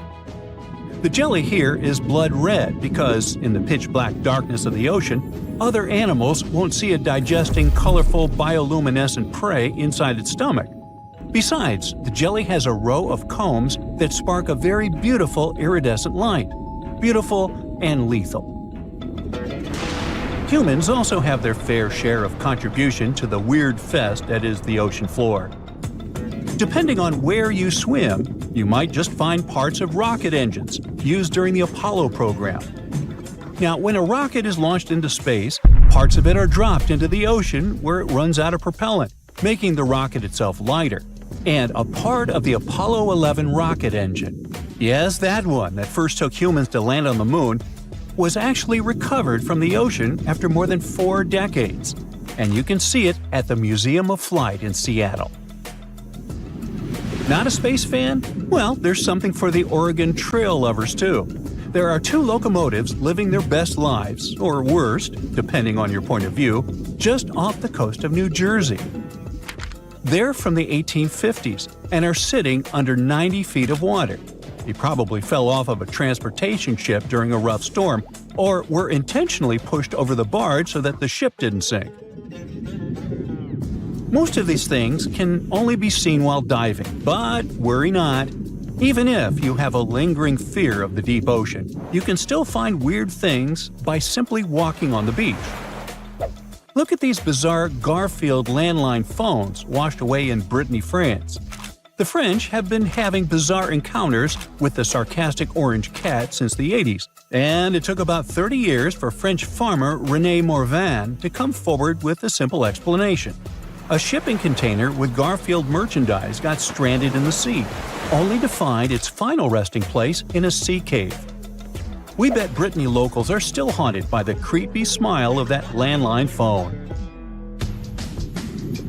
And just like a storm uncovered the Garfield secret stash, it also moved a few ships that sank more than 600 years ago. But this is not a simple Titanic story. It actually sounds more like Pirates of the Caribbean, because when the storm moved those old ships, authorities from Caesarea found 2,000 gold coins, some silver and bronze coins, gemstones, and rings.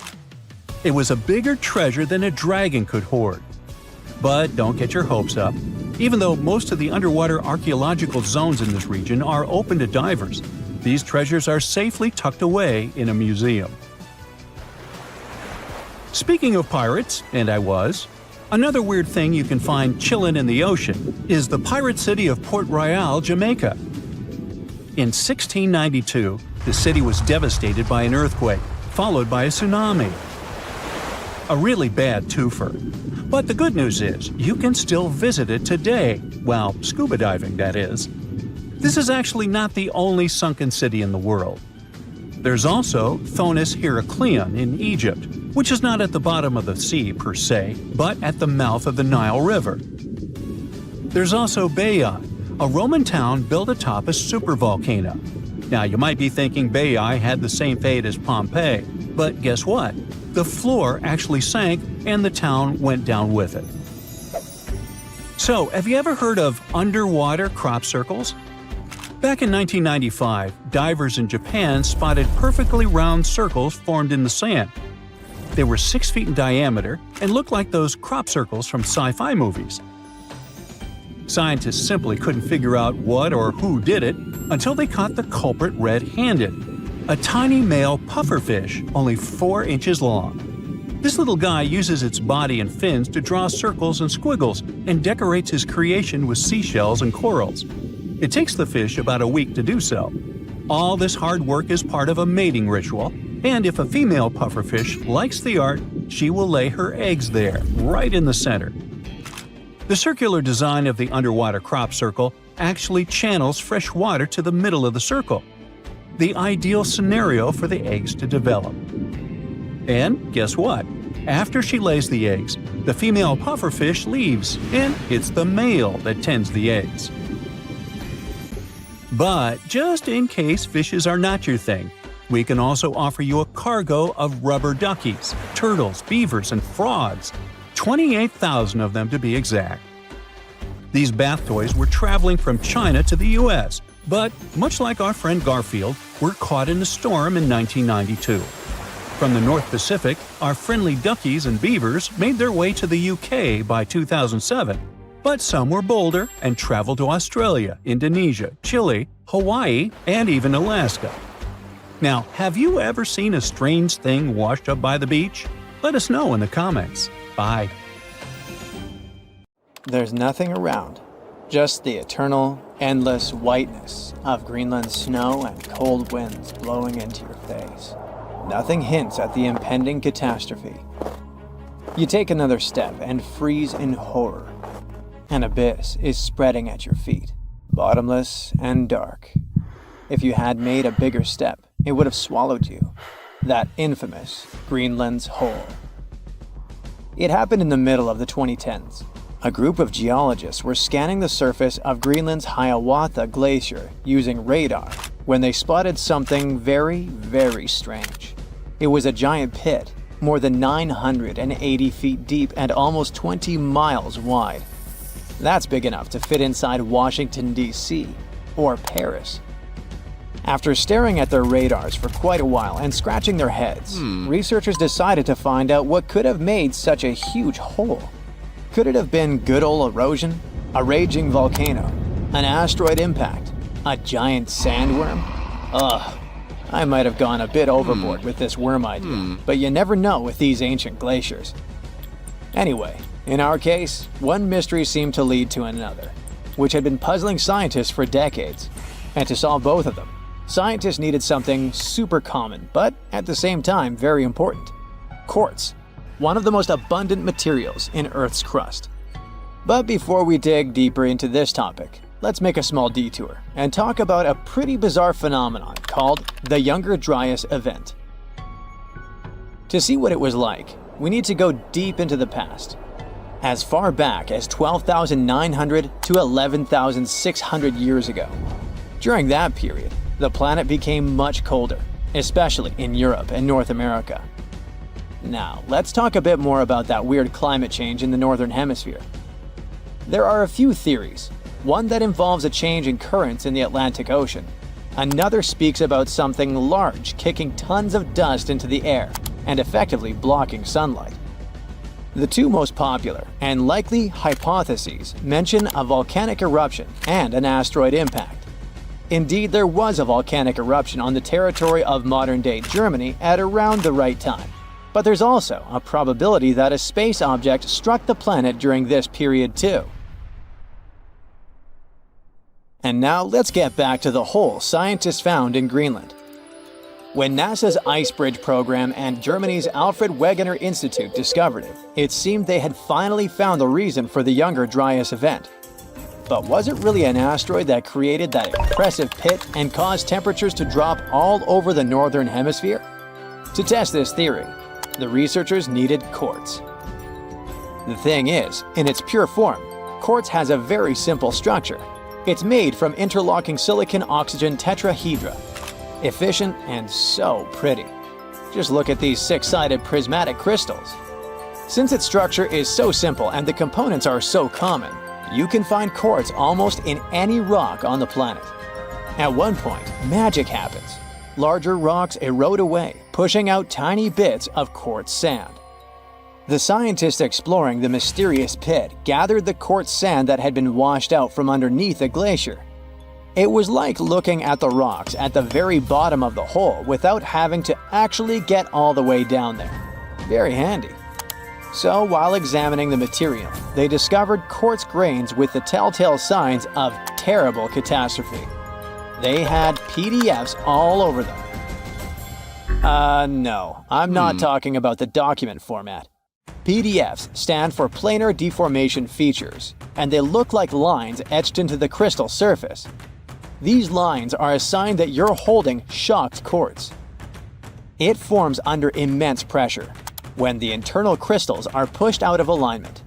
But the most exciting thing here is that shocked quartz only appears under the influence of powerful forces, like massive impacts or terrifying explosions. In other words, finding this poor shocked quartz under the Hiawatha Glacier could be much needed proof that the hole was an enormous impact crater that formed when something equally enormous crash-landed there.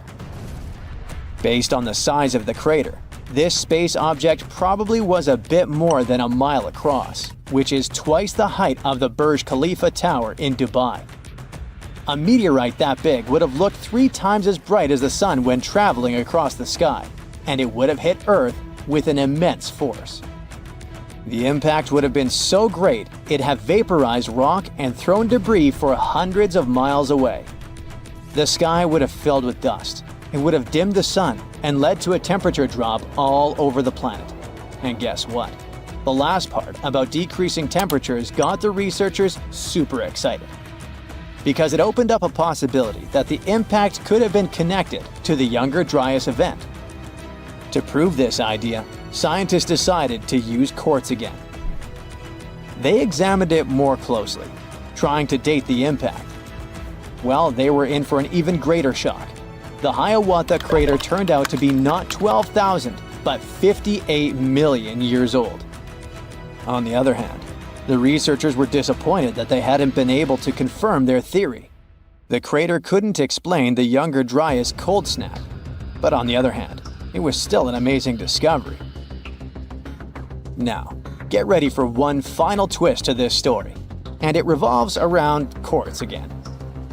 Other scientists have recently discovered more deposits of shocked quartz all over what is now the eastern USA. It was hiding in sediment layers dating to just before the Younger Dryas. Interestingly, there aren't any craters around those sites whatsoever. But quartz can't lie. It provides evidence of a powerful explosion. It makes scientists think that their impact hypothesis might still be true, but instead of a collision, it could be an airburst. A massive comet could have broken up while entering Earth's atmosphere around 12,000 years ago, and the fragments could have exploded before reaching the ground. It would have caused catastrophic mass burning throughout the North American continent and messed with the climate so much that the Younger Dryas would have been triggered. Well, I guess we need to wait a bit longer for scientists to find some further proof of this hypothesis.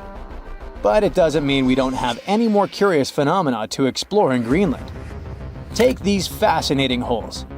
They sure are kinda smaller than the monster we were talking about. They're called moulins, and they carry surface meltwater all the way down to the base of the Greenland ice sheet. And they have prepared some surprises for us too. Apparently, they're way larger than we previously thought. That's what a recent study based on observation and first-hand exploration claims. Even more interesting, this high volume might influence the stability of the ginormous ice sheet in question, as well as the speed at which it's sliding towards the sea. Researchers think that increased water depth and pressure inside moulins might lubricate the base of the ice sheet, making it move faster. You know, the way an ice cube slides more easily on a thin film of melted water. Until recently, we knew too little about the real size of moulins and how much water they can hold. But now, we know that moulins can be giant. The team made 2 trips to the Greenland ice sheet in 2018 and 2019. And during each of them, they used ropes and climbing equipment to drop around 330 feet into 2 separate moulins, almost touching the water's surface. Those who did it described the experience as intimidating. Picture this. Your back is over the edge. All you see is bluish ice going down and blurring into blackness. And the only thing you hear is occasional sounds of crashing ice. It must be extremely unnerving. This place has no time zone, no landmass, and the sun rises and sets here just once a year. For over 400 years, since the era of King Henry VIII, thousands of explorers from all over the world were trying to reach this elusive spot, the North Pole. Some were hoping to find a northwest or northeast passage to China and the Indies, and others just wanted to see what it was like.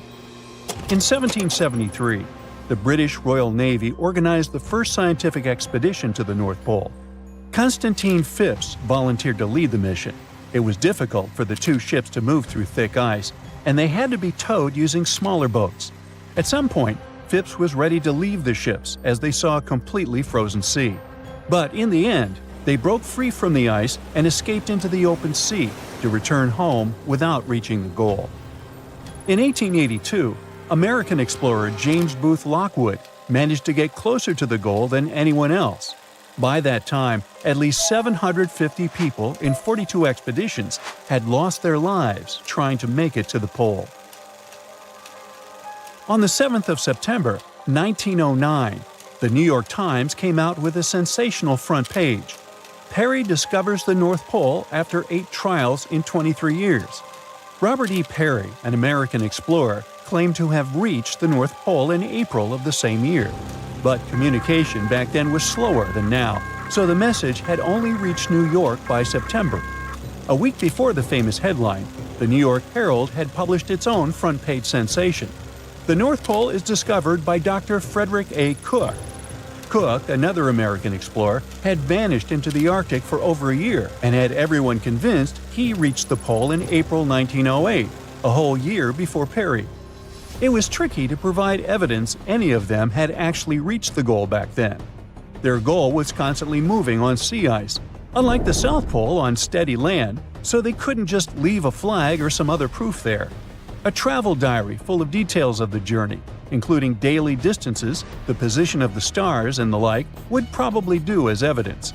But neither Cook nor Parry were able to provide any of this backup information. So each of them started a campaign to prove they were honest and trustworthy. Parry was mentioned as the North Pole discoverer until 1988. That's when the National Geographic Society revisited the evidence and found that his records really didn't prove his claim. Cook's claim was neither proven nor disproven. Australian-born British explorer Sir Hubert Wilkins went on his first expedition to the North Pole in 1913. That's when he got the idea to reach the goal by submarine. In 1931, he borrowed a special submarine named O-12 from the U.S. Navy. The future mission had two goals: to do scientific experiments while floating on ice and moving underwater, and to reach the North Pole by traveling beneath the ice. They planned to study the weather, take temperature measurements, and collect water samples from both the surface and the sea floor.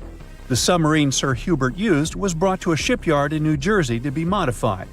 They added the latest scientific equipment and changed the outside so the submarine could travel under the ice. On March 16th, the submarine left the shipyard to start its journey to the Brooklyn Navy Yard in New York. But even before leaving the Delaware River, they faced delays. A snowstorm forced them to stop at the Philadelphia Navy Yard, and they had to stop again to get more fuel. When the submarine was entering New York Harbor, a crew member who was just 27 years old fell overboard and drowned. The submarine was officially renamed Nautilus, and the grandson of Jules Verne, the author of 20,000 Leagues Under the Sea, which inspired the new name, was there to see it. Before starting their journey, the crew tested the Nautilus in different spots off the New England coast. They faced criticism and were already 2 months behind schedule, so they decided to head straight to England. During their trip across the Atlantic, they sailed into severe storms. On the 13th of June, the starboard engine broke down. Then, the port engine failed because it was overused. While crossing the Atlantic, Sir Hubert Wilkins kept radioing the submarine's position back to the United States. After both engines failed, they sent out an SOS. On June 15th, the USS Wyoming, a huge ship on a training cruise with naval students, reached the Nautilus. The Wyoming towed the broken submarine to Queenstown, Ireland, and then it was taken to Davenport, England for repairs. They had to wait for spare parts from the United States, which caused more delays. Once the Nautilus was fixed, they headed to Bergen, Norway, to meet the submarine science officers and get more equipment. One of the most important additions in Bergen was a diving chamber, which allowed them to lower scientific tools into the water through a special hatch. On August 5th, the Nautilus finally left Bergen and headed north to find ice floes. They had lots of delays because of mechanical problems and storms. One storm even made the submarine tilt at crazy angles. Finally, on August 19th, they saw the first ice floe. For a few days, they followed the ice's edge, looking for a good spot to dive. 3 days later, they tried to dive under the ice, but discovered that the submarine's diving rudders were missing. One diver went overboard to check and saw that someone must have broken off the rudders on purpose. This made Wilkins think that someone on the crew had sabotaged the submarine because they didn't trust the mission. Even without the rudders, Wilkins still wanted to do some of his scientific experiments. On the last day of August, they found a way to force the Nautilus under a 3-foot-thick ice floe. They had to fill the ballast tanks and adjust the trim. They managed to make more dives under this ice this way before the journey ended. After a few more days of trying to do research, Wilkins decided it was too dangerous to stay at sea. The Nautilus arrived at Svalbard, the Norwegian archipelago between mainland Norway and the North Pole, on September 8th, after going through the worst storm of the trip. They planned to go to a port in England, but another storm caused a lot of damage and made the engines fail, so they had to stop in Bergen again. After getting permission from the United States Shipping Board, the Nautilus was towed out of Bergen and sunk in a Norwegian fjord on November 13, 1931. In 1958, a U.S. submarine with the same name, Nautilus, became the first vessel that reached the North Pole by traveling under the ice. This Nautilus was much bigger than the submarines that came before it. It was 319 feet long and weighed 3,590 tons. For comparison, the other Nautilus was 175 feet long. Unlike other submarines, the new Nautilus could stay underwater for a longer time because of its special atomic engine didn't need air and only used a tiny amount of nuclear fuel. On July 23, 1958, it left Pearl Harbor, Hawaii on Operation Sunshine. There were 116 people on board: Commander Anderson, 111 officers and crew, and 4 civilian scientists. The Nautilus traveled north through the Bering Strait and only surfaced once at Point Barrow, Alaska. On August 1st, the submarine left the north coast of Alaska and dove under the Arctic ice cap. The submarine traveled at a depth of 500 feet, with the ice above it between 10 to 50 feet thick. At 11:15 p.m. on August 3rd, Commander Anderson told his crew, "For the world, our country, and the Navy, the North Pole." And the Nautilus went right under the North Pole without stopping. On August 5th, the submarine came up in the Greenland Sea, and then 2 days later, it finished its historic trip in Iceland. These people can spend more than 5 hours a day underwater, and this must be the closest thing we have to actual mermaids. Meet the Bajau tribe from Indonesia, Malaysia, and the Philippines. This tribe developed an extraordinary mutation which helps them to almost live in the sea. Known as the nomads of the sea, they've been living near the waters of the Sulu Sea by the Philippines for nearly 1,000 years. Looks like Moana's got competition. Look at their houses. They're built on stilts, and there's a reason for it. These are the traditional lancha houseboats, which are great for getting to the water as often as possible. These little huts can fit a family of 5 and sometimes a community with up to 30 roommates. They're super easy to build. One hut can be completed in only 3 weeks. This also allows the Bajau to move freely across the seas. Since they lived in such a watery climate for generations, thriving on spearfishing and collecting shellfish, they started getting unusual mutations. You're probably thinking about superpowered lungs. But no. They actually developed bigger spleens than the rest of the world. It's 1.5 the size of a normal human. Why is it important? Because the spleen helps store oxygenated red blood cells, so having a bigger one is like having a natural scuba tank. This adaptation is similar to what happens in deep diving seals, which also have large spleens. Scientists found that they have a special gene called PDE10A that's responsible for this. Bajau can hold their breath for about 10 minutes. For comparison, a regular human can do that for about 30 to 90 seconds. And the world record is 24 minutes and 37 seconds. They also spend up to 60% of their day underwater. And you'll never guess what diets they have. Of course, they eat a variety of sea creatures, especially lobsters, snails, and sea cucumbers, which are known for being very nutritional and even medicinal. They build their boats themselves, fish using traditional methods, and trade their surplus catch with the mainlanders for essential supplies. They also use this money to buy cassava and prepare their cultural dish called cassava panggikayu. Since they don't have fridges, they line up tons of caught fish and sun-dry it. Thanks to this technique, the fish can last for weeks. People from this tribe are yet to develop gills and scales, but they have their underwater quirks. When they hold their breath and dive, their bodies go into a special mode where their heart rate slows down and their spleen squeezes out extra oxygen into their bloodstream.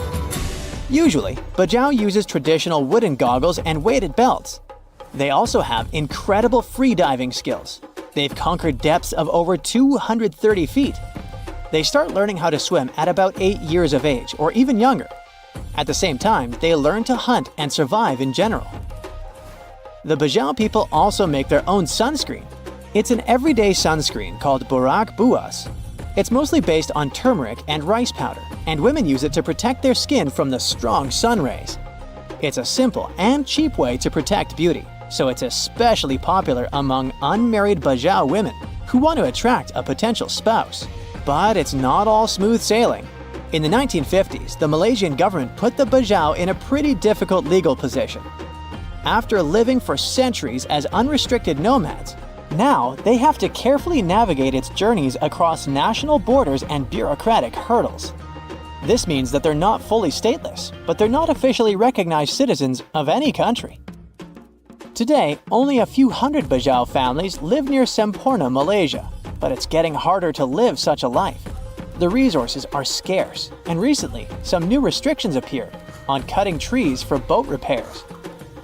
All these things are slowly pushing them towards a more settled yet uncertain life on land.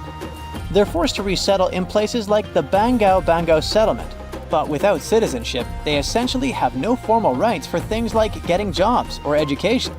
Modern life poses tons of challenges for them. Imagine seeing millions more colors than everyone else. That's what tetrachromats can do. Tetrachromacy is a condition where someone has an extra type of cell in the back of their eye. This allows them to see a broader range of colors.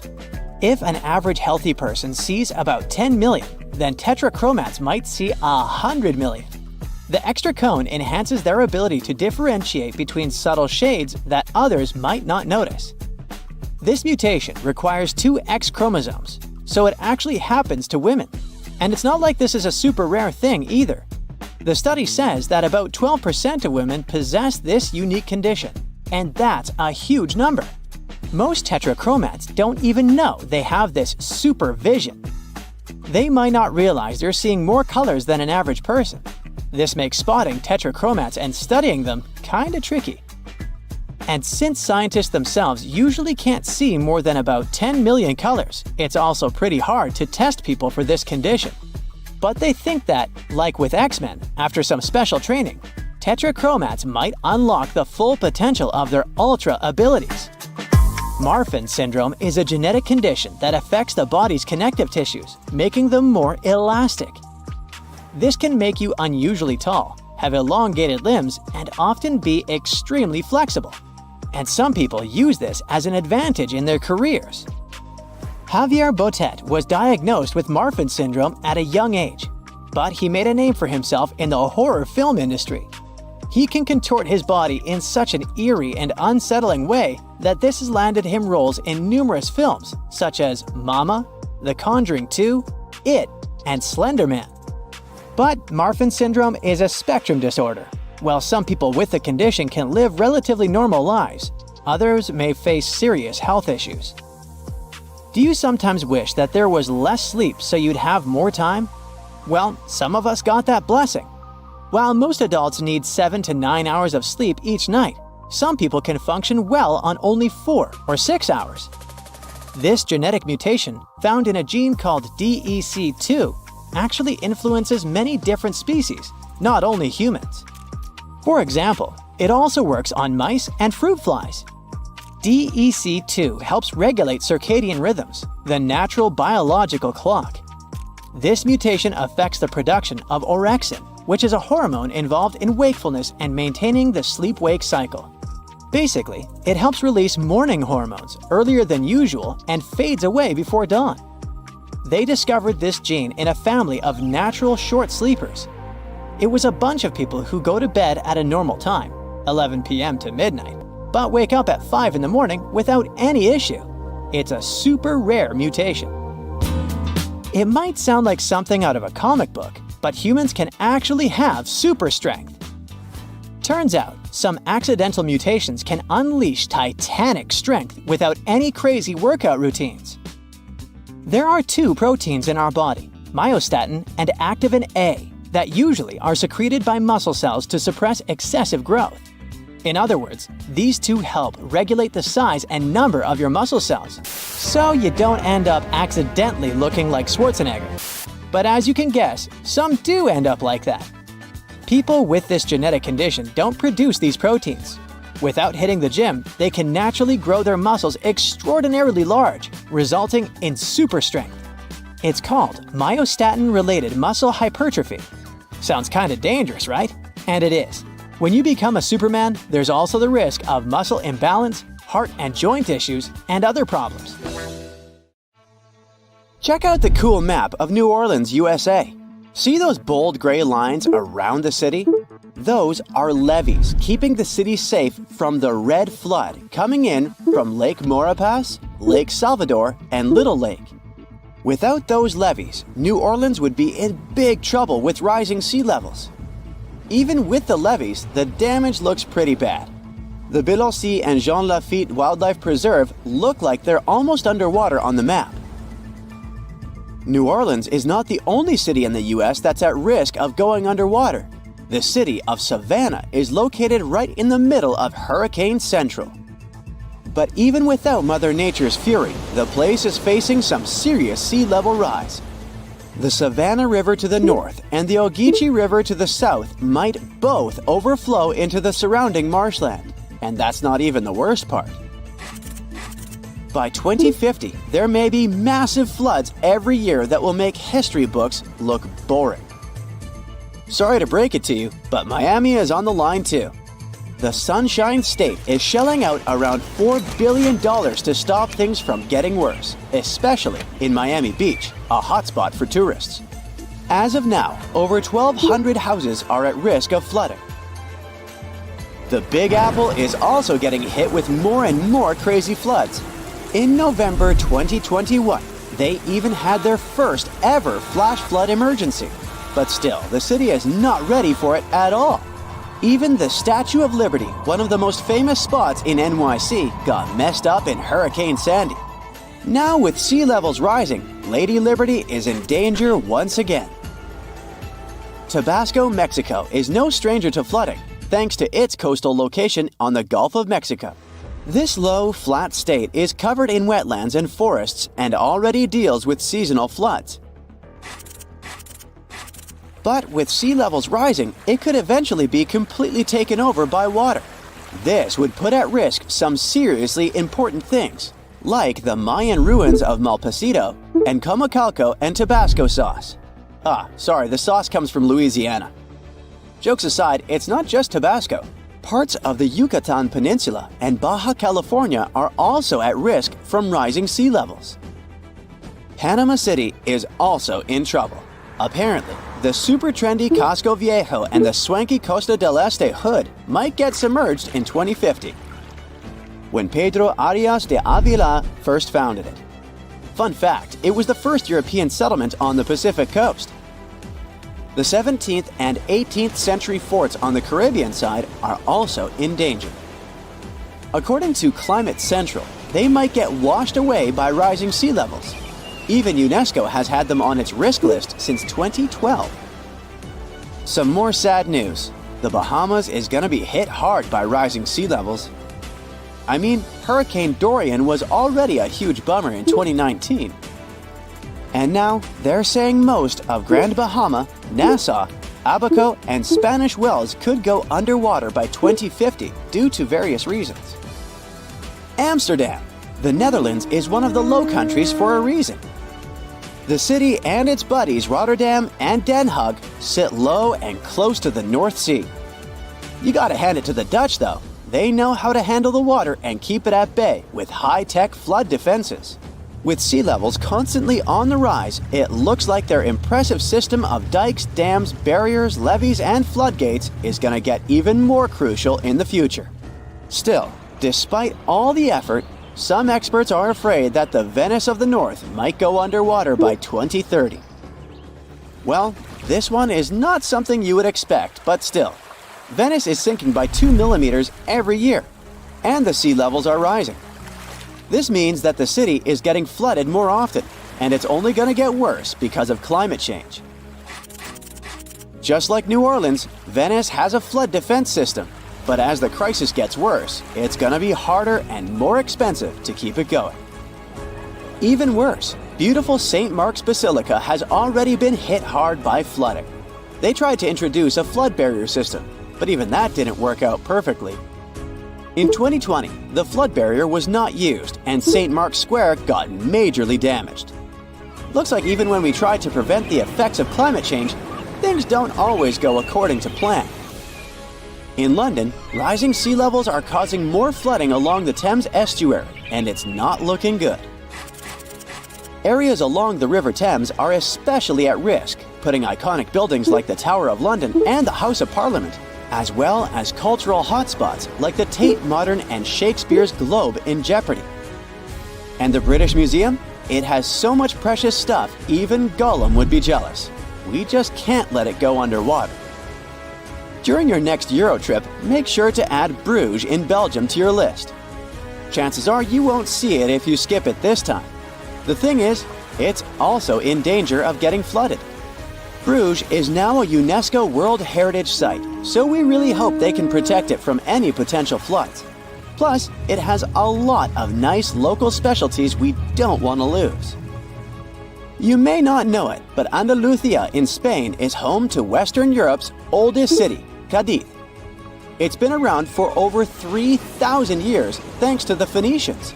But unfortunately, climate change is putting it at risk. Rising sea levels might flood the city's cobbled stone center, beautiful tree-lined plazas, and historic sea fortifications. And it's not just Cadiz. Parts of Andalusia are in danger of flooding too. Well, seems like one more destination must be added to your bucket list. Ho Chi Minh City, and especially its eastern marshy districts, are at risk, just like all the other places mentioned before. And it looks like the whole city is going to have a tough time with the Mekong Delta. While the main part of the city probably won't be completely submerged by 2030, flooding and storms are definitely going to become a big problem. So, it turns out that Bangkok might be in some hot water due to global warming. Literally, a 2020 study says that Bangkok could be one of the cities most dramatically affected by rising sea levels. It's sitting pretty low at just 5 feet above sea level. And to make things even more interesting, it's sinking at a speedy rate of an inch per year. And the cherry on top? The soil it's built on is super dense clay, which means it's basically a flood magnet. By 2030, parts of Bangkok, including the main airport, might have to get used to living underwater. The next city at risk is Kolkata, India. The fertile land in West Bengal has been a major key to their success for ages, but now it's causing some big worries in Kolkata and the surrounding areas. Just like Ho Chi Minh City, they could have some serious problems with all that rain during monsoon season. And the map of what could happen in 2100 is pretty scary stuff. The next destination is Shanghai, China. It's literally translated as the city on the sea, but it might actually end up under the sea. Climate control data is flashing red warning lights for this megacity, making it one of China's most at-risk cities. The Yangtze Delta, where Shanghai sits, and the Pearl River Delta, home to the Guangzhou, are both in hot water too, with lots of people living on low-lying land that might get flooded. The Maldives, a luxurious group of islands, already get flooded every year. Experts think they might lose 80 or even more % of their islands in the next 30 years. The Maldivian authorities aren't taking any chances though. They're already making plans to buy land in other countries, just in case they need to relocate the whole population.